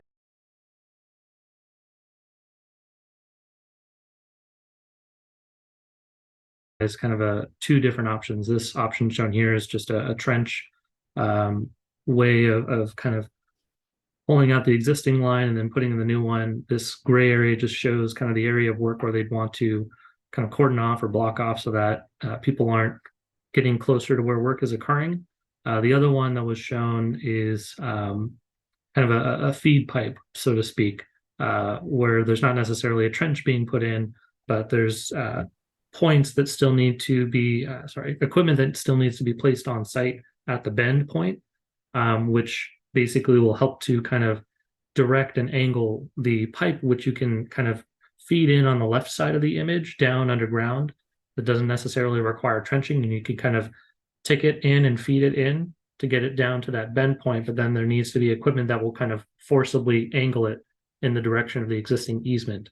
And that equipment would need to be stored on site, on site near where the manhole is shown on this image at the bend, to kind of, again, direct it at that angle. With the design that we've shown, with the new alignment, that equipment isn't necessary and would be outside of the area of play for field 3. Great, thank you for the clarification. And I'm assuming if we go with the straight pipe and the new easement, that the old pipe remains and there's no work done to that. Is that correct? Correct. It would be abandoned in place.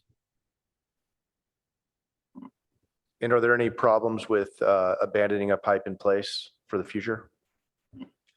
Not in general, and Mr. Shimizu might be able to talk a little bit more about this, but in general, in terms of vacating the easement and vacating the existing infrastructure in the ground, it's seemingly a fairly common practice across many jurisdictions in the event that it's needed. If there were a more serious issue, environmental issue or otherwise, I think that would be something that we would certainly need to remove, but it doesn't seem like that's the case in this scenario. Thank you. Are there commissioners that have any other questions before we have the chair speak? Chair Greenfield. Thank you. Just following up on the Vice Chair's last question regarding the existing pipe being abandoned in place, would the existing pipe be sealed on each end? I don't have that answer offhand. My understanding would be probably at the point where it connects, as you see on this image here, on the right-hand side of the image where it's connecting to that existing sewer line that runs perpendicular to the blue line. I imagine at that point, they would probably cap it off in some area. Thank you. Can you clarify what the city obligations are regarding the current easement? Yeah, so the current easement is more so kind of afforded to the adjacent property owners to be able to obviously service their parcel for sewage purposes. In terms of the agreement that was established, it does give or afford the property owners development rights to kind of perform maintenance and do work on that line. I think it was like I said, about 60 or 70-year-old document. So it's a fairly old one and maybe somewhat rudimentary compared to maybe today's standards for creating easements and vesting those rights for other groups. I don't know if Mr. Shimizu has anything else to add.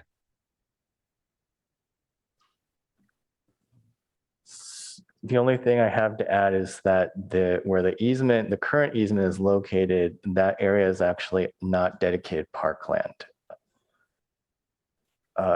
because of that easement being there.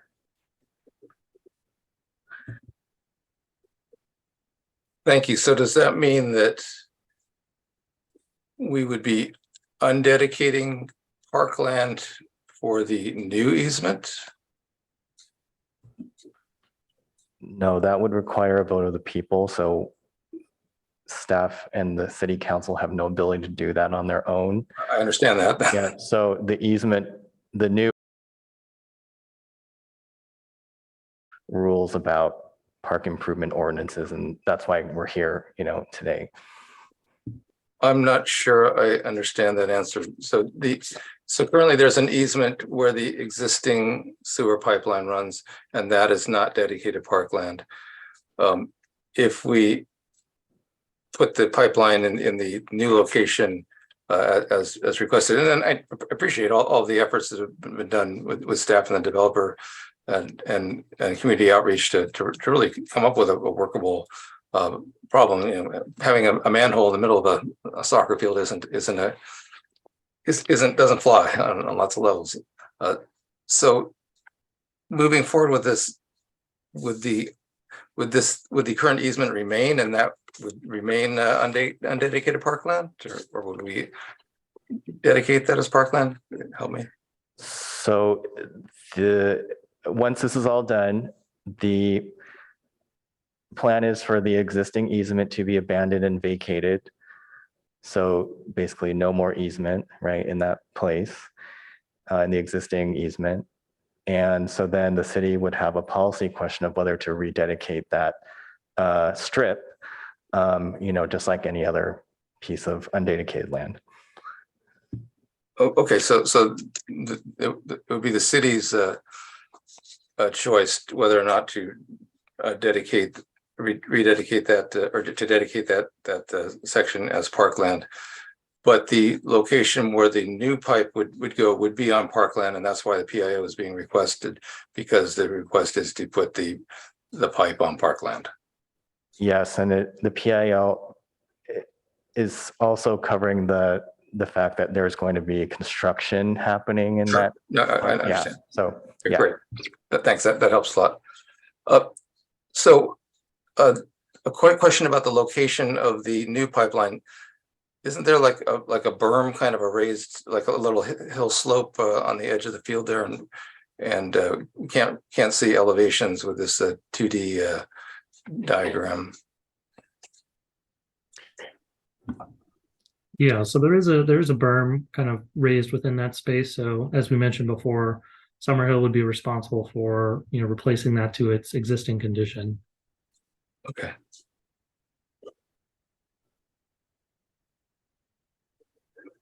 Thank you. And as far as the existing, the proposed location, is this clear of all the tree drip lines?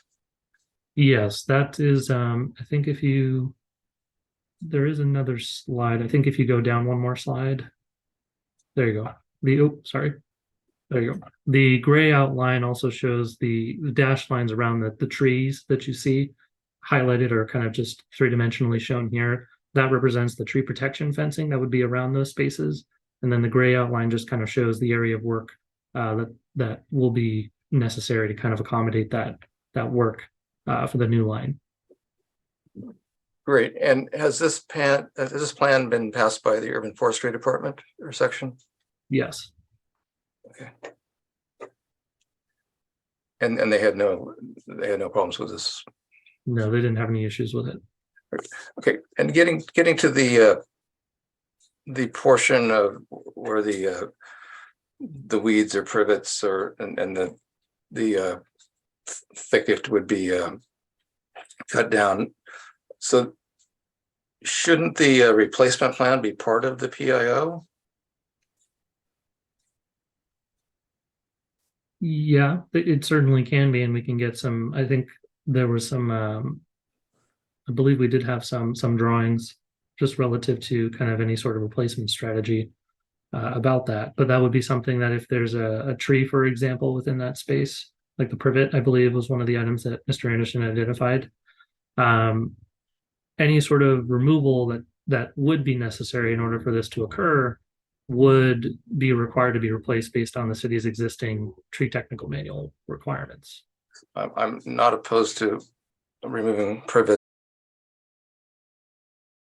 That, but it seems like it would be good before this gets to City Council for the approval of the PIO to have a more complete replacement plan, including the species that would be involved, and get consultation with the Urban Forestry section as appropriate.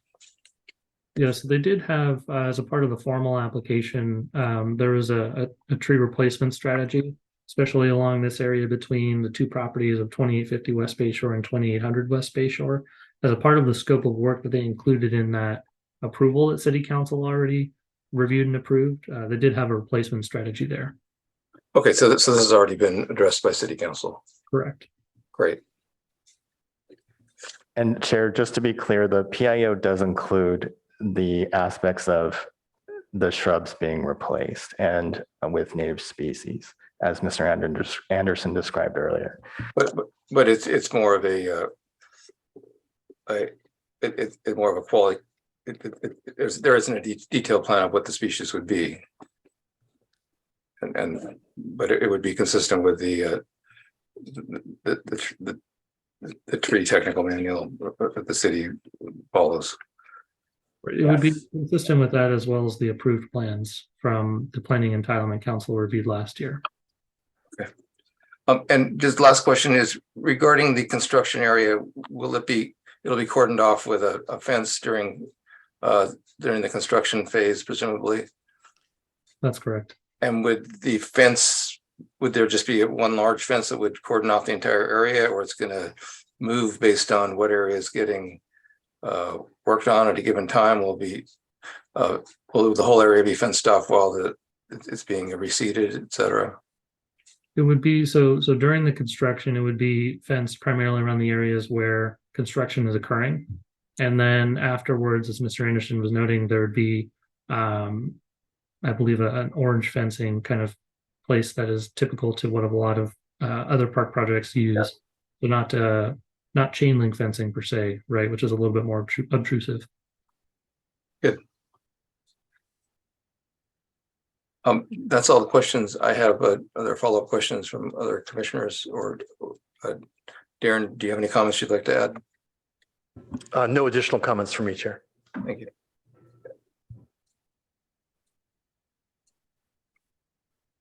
Vice Chair, if you could. Commissioner Kleinhouse, do you have an additional comment? Yeah, how often do we have projects like this where a developer has a project that he wants to do and the city provides parkland or access to parkland for that project? And there is a PIO for a developer-related project rather than city-owned projects. I can only speak from my experience with this, and maybe Tim and Garrett have additional information, but it hasn't happened very often in my experience. Of course, in this situation, their easement existed probably before that was dedicated parkland. But in other experiences, I just haven't come across this too often. I would echo that sentiment. This isn't something that happens very often, probably for a good reason, because we don't usually want to have easements serving properties running across our parklands. No, of course not. I'm just trying to figure out like how unique is this situation? Yeah, it's I think I'd say it's probably one of the first ones that myself or any of the managers that I've worked with who've been here for 20 plus years have probably experienced. So not very common. And can the staff recommendation or our recommendation include one is that the vacated easement be dedicated at the same time? Can we ask for something like that? I believe Mr. Shimizu might be able to answer that question best.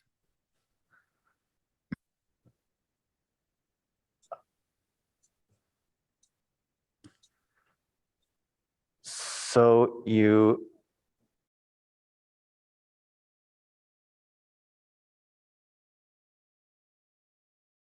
soon as, say, March 6th, because that item is already agendized on the city council calendar. So you could direct staff to bring this to that. What you could add to your motion is that you direct staff to bring an ordinance to council rededicating this old vacated easement and dedicate that park as parkland.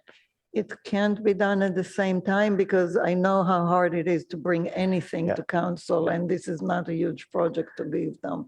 So I'm just wondering why, if this is a park improvement, we don't include, like if the motion is, please do it at the same time. You can still amend an agenda, no?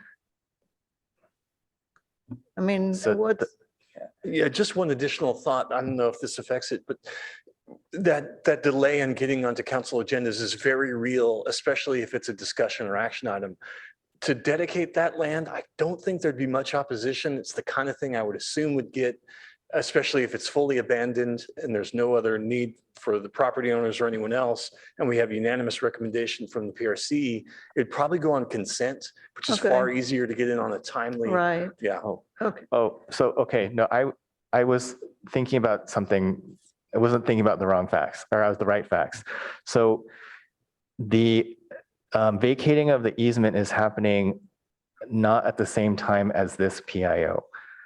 So what you could recommend is that you could recommend at the same time the easements are handled at council, which is going to be a few weeks later, that council also adopts an ordinance to rededicate that vacated space. Darren, do you think it would be more appropriate for the commission to agendize the dedication of this area as parkland at another commission meeting? Because I'm not sure that is within the current agendized item. Well, that's a good point too. I was going to suggest that it may behoove us to do now, because it would be easier to go with the easement change to city council, to have the dedication go concurrent with the easement change. But the point you just raised, let me reiterate it for our council here. Do you think this is doable, given that our agenda title doesn't talk about rededicating? Yeah, so that's another issue, is just that this is, rededicating parkland is a very serious thing, even though this is a very maybe small area. So, to be cautious, the commission could always decide to quickly re-agendize this for its next meeting, have a very brief discussion, take a vote, and, Darren can similarly forward it on to council, especially on consent if it's unanimous from PRC to rededicate this little strip. Okay. Thank you. I appreciate that. I was thinking this would be something that would be uncontroversial enough that it would go through on consent, but I think it would be appropriate to agendize. So there is an opportunity for public comment on this in full transparency. Chair, the more I think about it, I think that's the right move. It also gives staff an opportunity to just double check that there's no other obstacles or constraints that might inhibit us from such actions. Yep. Okay, so that was one question. So that's the answer. Okay, but the motivation for this question is I'm still looking for a real benefit for the city. So this second question then would be, can we ask as part of the motion for city council to require some public recreationally related benefits for the park, especially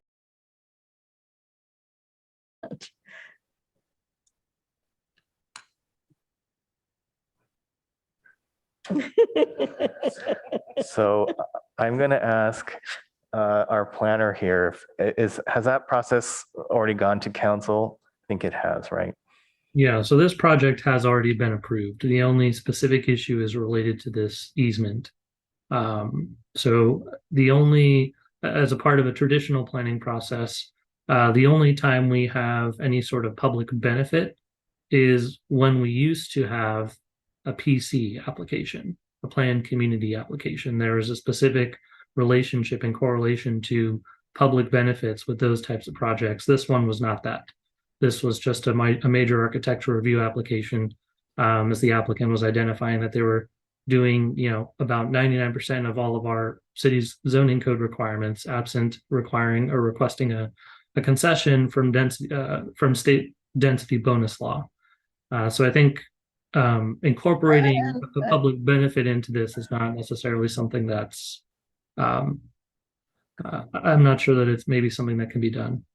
Well, this is not this particular part of what they want to do, as you pointed out, hasn't happened in the last 25 years. So using standard planning processes is maybe inadequate to address this particular and unique situation where that for a development, even though it's been approved, and that's fine. I think we need housing. I think I'm not against this project by any means, but they have an impact on our park. And this is a park improvement that we're looking for. So I'm looking for the improvement. And so I think there's got to be some some level of improvement of the park to compensate for the project going through the park. And it doesn't have to do with the approval of the project itself and the housing. It has to do with impacts to the park. There's got to be, the park has to come out better than it started, in my opinion. Thanks. Do any other commissioners have would any other commissioners like to comment on that point?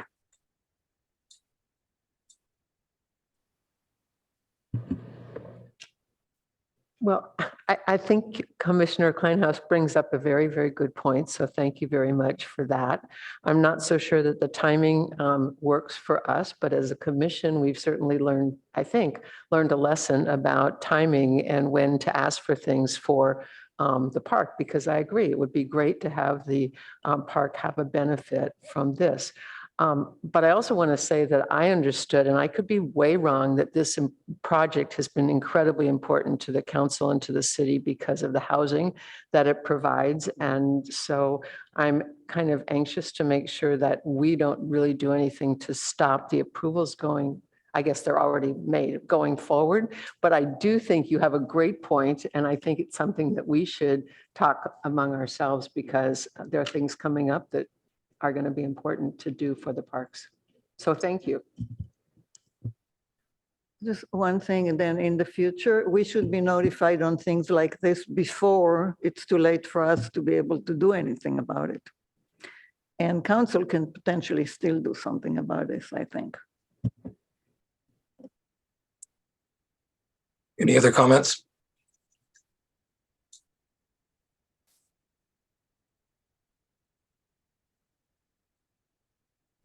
I'll make the comment that I appreciate the desire to try to get assistance in building our skate park, which is coming. I think if the developer wasn't aware of the skate park being planned there, now at least they have some information on it. But there's a plan in place, or there's plans in the works to update and expand the existing skate park at Greer Park. I do feel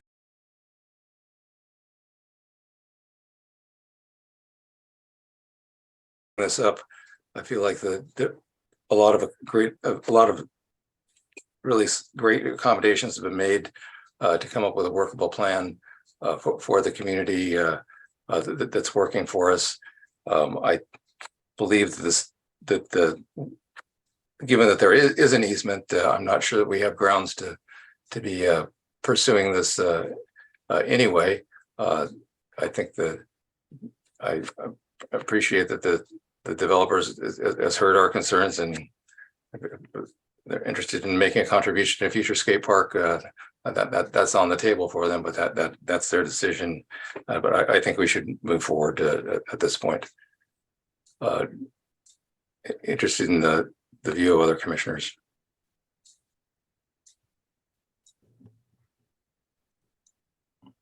Commissioner Kleinhaus.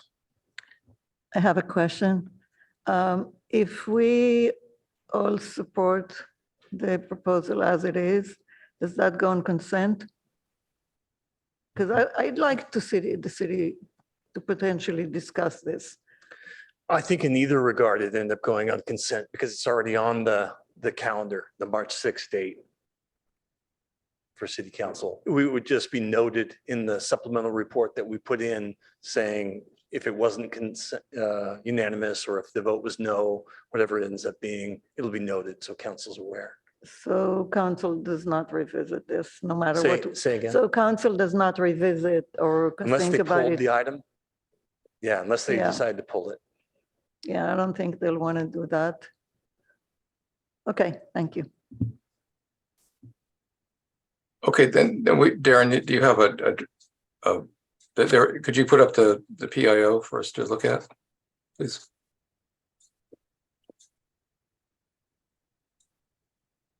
Or the PIO that we would be recommending for adoption.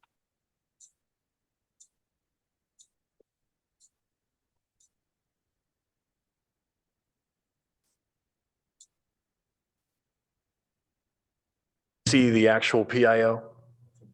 Yeah, we could share the staff report. Just take us a second if you'd rather see that. Or does anyone need to see the PIO? It's in the report, which we can look at separately. So here's a draft motion.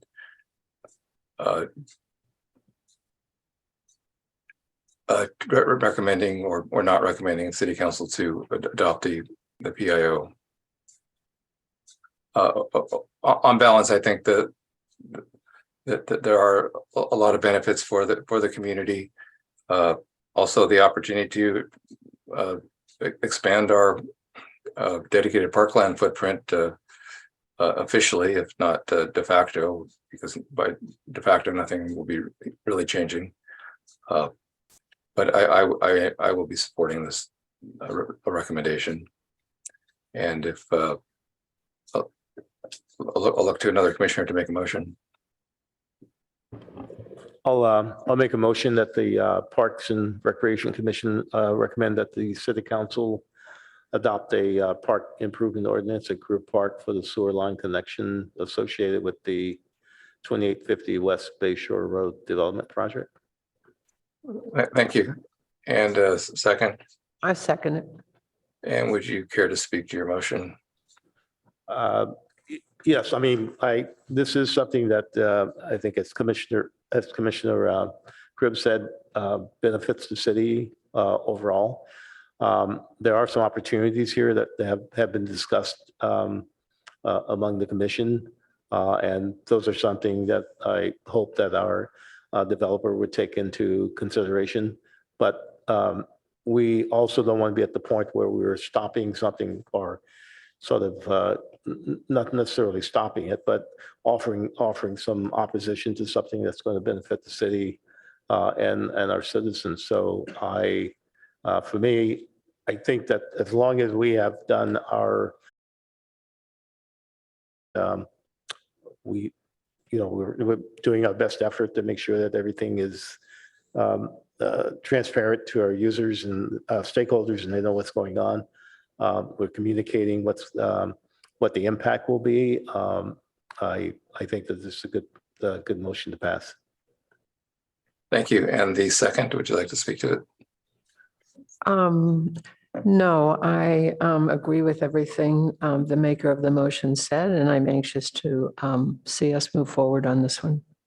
Thank you. Any further comment by other commissioners? Can I just ask, how do we have the easement come back to us? Do we need to have something in motion, or you'll just have it on your to-do list? For our future agendas planning? Yeah, that's the spot. Okay, thank you. So you're talking about the dedication of the abandoned easement. Yeah, yes, that's something that the chair would work on with staff. Thank you. I can't presuppose who will be the chair when this might end up getting put on an agenda. And it sounds like there isn't that when if this were to get re-agendized or agendized on a future Parks and Rec Commission meeting and then go to City Council on consent, that would be after the date where this PIO recommendation would be going to City Council. But there's another date where the easements. What was the follow-up date that will be going to City Council? Yeah, the easements would come to the City Council shortly after. So I think it'd be mid-March, something like that. Which may still be before right. The March Commission meeting. Okay, yeah. Thank you. But it's certainly something that I would enthusiastically support bringing to the commission. Any other comments? I believe this project has benefits to the community. That the housing project alone is something that obviously the community needs and council has supported and supports. The manner in which the applicant has worked with staff, I think, is praiseworthy in terms of getting it's certainly a benefit to move the easement, move the sewer line off of the soccer field. That's a benefit to the community, and having the support of the soccer and Little League communities is great. So I think this is a good project to support. Can we have a roll call vote, please? Chair Greenfield. Yes. Vice Chair Lemare. Yes. Commissioner Brown. Yes. Commissioner Cribbs. Yes. Commissioner Freeman. Yes. Commissioner Kleinhaus. Yes. Commissioner Oche. Yes, please. Chair, that's a 7-0 vote. Great. Thank you. Thank you to everyone who's spoken and presented this evening. Thank you for the work with the community on this, and look forward to having this go through smoothly. Thank you, commissioners.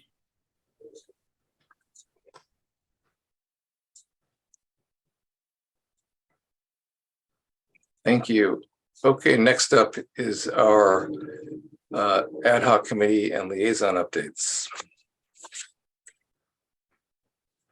Who would like to share?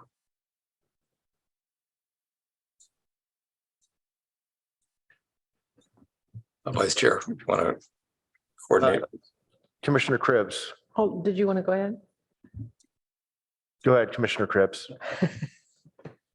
Okay, well, Darren talked about the public meeting for the Recreation Wellness Center happening on the 7th of March. And I think we could say from the ad hoc committee that we're pretty excited to talk with the community and hear their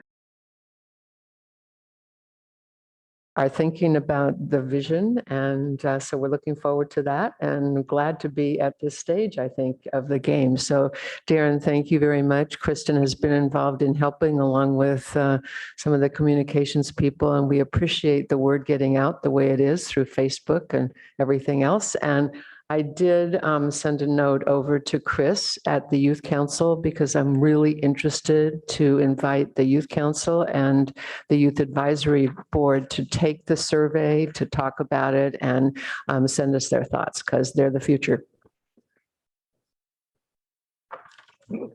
Thank you. And I have a follow-up question on that. Could you, what is the outreach that has been done and to the community on this? So from in terms of publicity and notification. Jeff, from my perspective, what I've been tracking is something on Facebook, if you're in the city's Facebook page, and then on the city's website through the Facebook page. And then if you're signed up for the newsletters, then you receive an announcement as part of the newsletter. I believe that Mr. Shikata talked about it in his report to the council the other night. And I'm hopeful that, oh, and I guess the commissioners got a note today. So I'm hopeful that all of us will send it out to our networks as well, because I know we're pretty excited to have it as broad as possible in terms of the distribution. Many more than 100 people, maybe not coming to the meeting, but responding to the survey and all of that. I think it's really important. Does that help you? I don't have a whole list, but I'm sure that Kristen does. The more specific question I have is the city has various listservs that people can sign up for, to get notifications on. And I'm wondering if which of these lists would fall under for which of these lists the notification would go out to. And wondering, Darren, if you can check to, you know, when in doubt, go more broadly with this. If something some of the lists sort of apply to this to increase awareness. Yeah, thanks. I'll check in with our chief communications officer and make sure this gets sent out on all the city's options for next door and the other publicizing efforts that we regularly use for getting the word out. Yeah, I'm referring to there's specific groups and lists that people can sign up for city notifications. I'll ask the same of the communications officer about that. Great, thank you. Can you send us the link to the survey as well? Or is it in the invitation? I haven't seen it. It's not out yet. I believe it comes out, if I'm not mistaken, on the It comes out at the 7th, right? the actual Yeah. event, yeah. Oh, Of the survey? so how did people Yeah. respond to it if it's not out yet? So there's the community meeting. There's two things. In person, and then Yeah. for those that can't attend, the survey gets released that day, as I understand it. Okay, and does the plan or like does it include any like preference for locations and stuff like that? Location's one of the topics of the community meeting. Yeah. Okay, and is anything on the other side of 101 still part of the discussion after it was removed from the EIR? The final EIR did not express that it can't be there because of significant unavoidable impacts? I'm not sure. Okay, so, you know, if I want to support this, if there's a proposal or an option that it would be on the other side of 101, it's both not consistent with the city's documents, but also there'll be opposition. So we don't want to get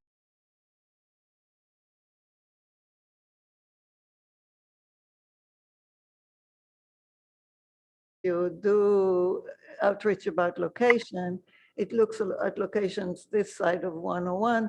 I think Cumberly would be excellent. There's a few other places, but So excuse me, so this is not an agendized I'm sorry. subject for this evening, so I think we need to stick to updates from the ad hoc and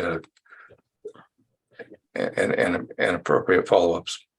So I think that if I could, I'd add that the survey will go out. It'll stay open till a couple of maybe the first 2 weeks in April, or if it needs to be extended. And then at some point, the ad hoc would come back to, hopefully, the last meeting in March. The plan was, Darren, to have a discussion with the commission that would be on the agenda, that the public would be obviously welcome to comment at, and we would have a chance to go through the whole thing as well. And then hopefully at that meeting, we would be able to make a recommendation to the city council and get on their agenda. So that's kind of the outline. Great. Does that help? Yes. Yeah.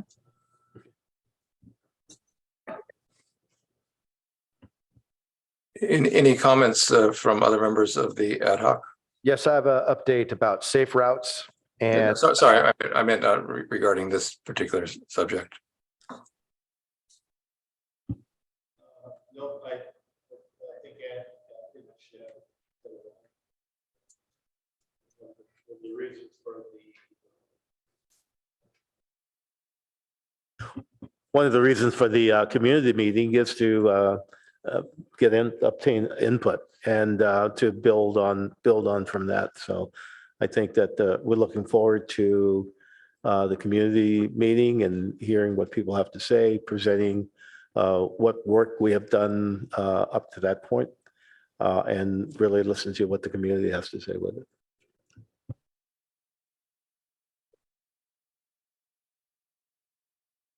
Thank you. So other ad hoc updates? I have an update about or liaison updates, excuse me. safe routes. I had a meeting with Rose with Safe Routes, and they're doing a lot of great work. And she gave me some updates in regards to, she had a conversation with a student, a high school student, who is interested in finding a place for a traffic garden, which is would be a place where youth could practice their cycling safety skills. And we had a cohort of kids who normally we do a bike rodeo at the elementary schools, and we had a cohort that missed out due to COVID. But there's a student who is looking into that they're working with. Also, she gave me an update that there's high schools with bike clubs that are doing some great work with bike repair and are also involved with conversations about the grade separation project. So again, getting our youth involved is very wonderful. And then the last thing that she mentioned was they are trying to complete a bike parking count, and it's on one of their wish lists of collaborating with us to try to finish this count that would take place at the parks, and trying to find out how many bikes are parked at certain times of days, the quality of facilities, the number of racks. And for them, it's something that when they get that information, there's funding every year, and it's something that can be actionable. So for them, it's very interesting. They have not been able to do that as of yet, but it's on a wish list. So as far as something for our commission and the parks to discuss and perhaps something that we could help with. Great, thank you.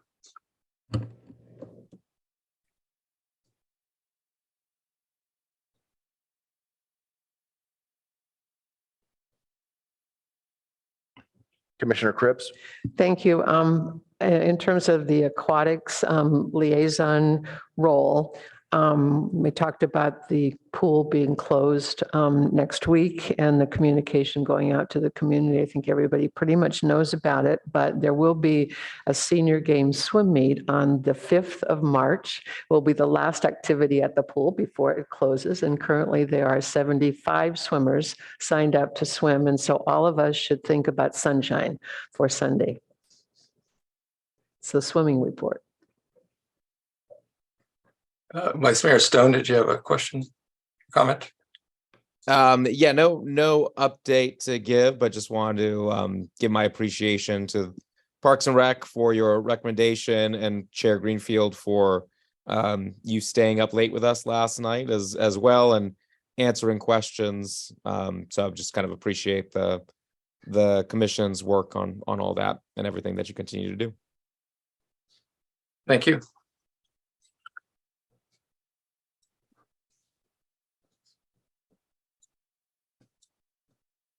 Sorry, Vice Chair, back to you. Chair, I do not see any more comments. Commissioner Freeman, Yeah. sorry. Yeah, I just wanted to field this on, as Darren had mentioned, been working with Darren and Adam and making sure that we have been doing what we need to do for providing notification to our, the Little League, the soccer, and the others who would be impacted by the project that we talked about tonight. So I really appreciate Darren's team working to make sure that they were in communications with the folks that would be affected. And I think they appreciated that. They actually, I think it was last Thursday that Adam went out to the field and met with some of the soccer league folks to let them know what was going on and how this would impact them, and just trying to find out what their scheduling was so that we can try and be as transparent as possible and to make sure that we're keeping them in the loop about what's going on. I also met with Lam on the golf side, and one of the things we talked about was the status of the state water board. I think Commissioner Kleinhaus was interested in that. And he had reached out to for follow-up. Lam had already, I guess, reached out to them about 2 or 3 months ago. And last week I reached out to them again, and they promptly responded that they don't have any updates at the moment, that they're focused on addressing some of the emergency permit applications resulting from the heavy storms. So hopefully we'll stay on top of that and follow up with them so we can keep that on track. Golf is actually being very much affected also by the recent storms. We needed water, so that might affect revenues a little bit. So he's staying on top of that as well. So since we're talking about golf a little bit, is there a point that golf is going to come back and talk about the community programs that we asked about during the last report on finances? Yeah, there's a couple different options. One, we could do that via department report and give a brief update that way. Or if you want a more robust discussion, we could have it agendized. I just whatever way is convenient for you all, but I'd like to hear more than just the finances with the golf, what we're doing for the community.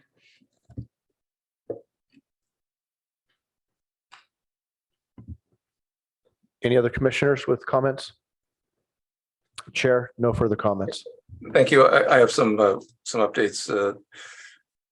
The Urban Forestry Ad Hoc, Commissioner Kleinhaus and myself met with Peter Gollinger, urban forester, to get a general update on what's happening with the rollout of the changes to the tree protection ordinance that was passed last June.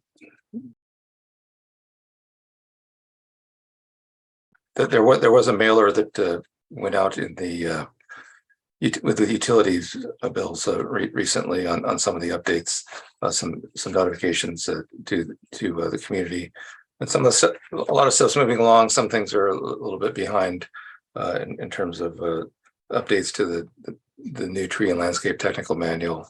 And a lot of the slowdowns have been related to staffing issues within the urban forestry section. Part of the ordinance update included allocation or funding for 2.48 additional staff. I'm not sure why it wasn't 2.5, but so it's 2 full-time employees and some contract help or some part-time help. And all of these positions, I believe, have now been filled. So that's kind of clearing the way to move forward at a better pace. There was a meeting with the Foothills Nature Preserve partners and discussion on updates at the preserve, including updates regarding the pay station, which is now underway, and that seems to be going smoothly enough. Looking forward to getting updates on how many new passes, annual passes have been sold. I just purchased one, and I expect that there will be an increase in sales on the annual passes now that weekdays are being visitors are being charged entrance fee on weekdays as well as weekends. Lots of work's been done with the by the e-bike ad hoc. We met with Payback, Palo Alto, or the pedestrian and bike advisory committee prior to the city council meeting, and we also met a number of times preparing for the presentation to city council last night, which was successful. Want to thank all the members of the ad hoc for the great group effort we had, and working with staff who was excellent and very helpful as usual. And thank you, Vice Mayor Stone, for your appreciation. There was effectively a pre-meeting with for the horizontal levee project, which will be coming to the commission next month or the following month, and making a practice of trying to meet with groups prior to coming to the commission for a meeting to make sure we're optimizing the experience for everyone, to make sure that something doesn't need to return to the commission or improve the chances that something won't need to return to the commission. So this pre-meeting may either be the chair meeting in advance, or making sure that the appropriate ad hoc or liaison has met with a presenter along with staff to help the presenter to give a first pass on comments and help the presenter of what might be appropriate for the commission to be focusing on, or to set an expectation of what's coming. So there's a similar meetings happen this month regarding the sewer projects as well.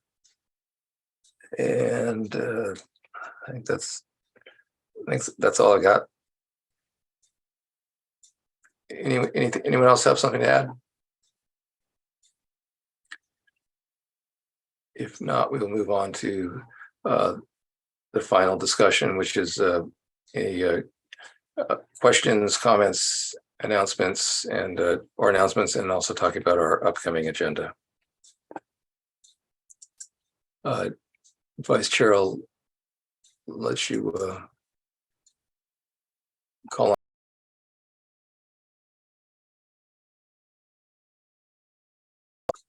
Are there any commissioners with items to discuss? Proposals for the agenda? No comments, Chair. Okay, thank you. Darren, do you want to talk about what we have coming up next month? Yeah, thanks, Chair. For March, one of the items, and this is one that's flexible, was the horizontal levee project park improvement ordinance. Staff was looking for March or April. We had talked about the tree protection ordinance as a possibility. That'll be getting pushed out further. Got it. Potentially this park dedication for the abandoned easement in Greer. Yep. And Chair, I wondered, and this will be something we can discuss at a meeting to talk about agenda planning, but possibly broaching the topic of retreat and work plan topics just to get the ball rolling as potentially an item. And then if I understand correct, I just want to double check with Commissioner Cribbs, the Wellness Recreation Center for April, right? For the presentation to the PRC, or was that supposed to be March? It was supposed to be March. Okay, then added that one to March, Chair. I'm sorry, the Wellness Center will be March. I had heard from Kristen April, and I must have misunderstood. Well, why don't you check with her and see? So there may be reason. I haven't talked to her this week. She's been out of town, so I'll double check. So that one might be either or, perhaps. Thanks. That was a question I had. Certainly regarding the retreat and work plan items, so that there was discussion. I had conversations with the city clerk, and maybe we talked about this last month. But in terms of the timing of things, at the April meeting, there'll be a reorganization meeting, potentially having new members of the commission beginning as well, and we'll be looking to have a retreat sometime in early May, and then and be working on our setting our priorities there and set up ad hocs and liaison roles as we typically do at our retreat, and then at our May meeting be looking to complete our work plan and approve it for council recommendation or for council approval.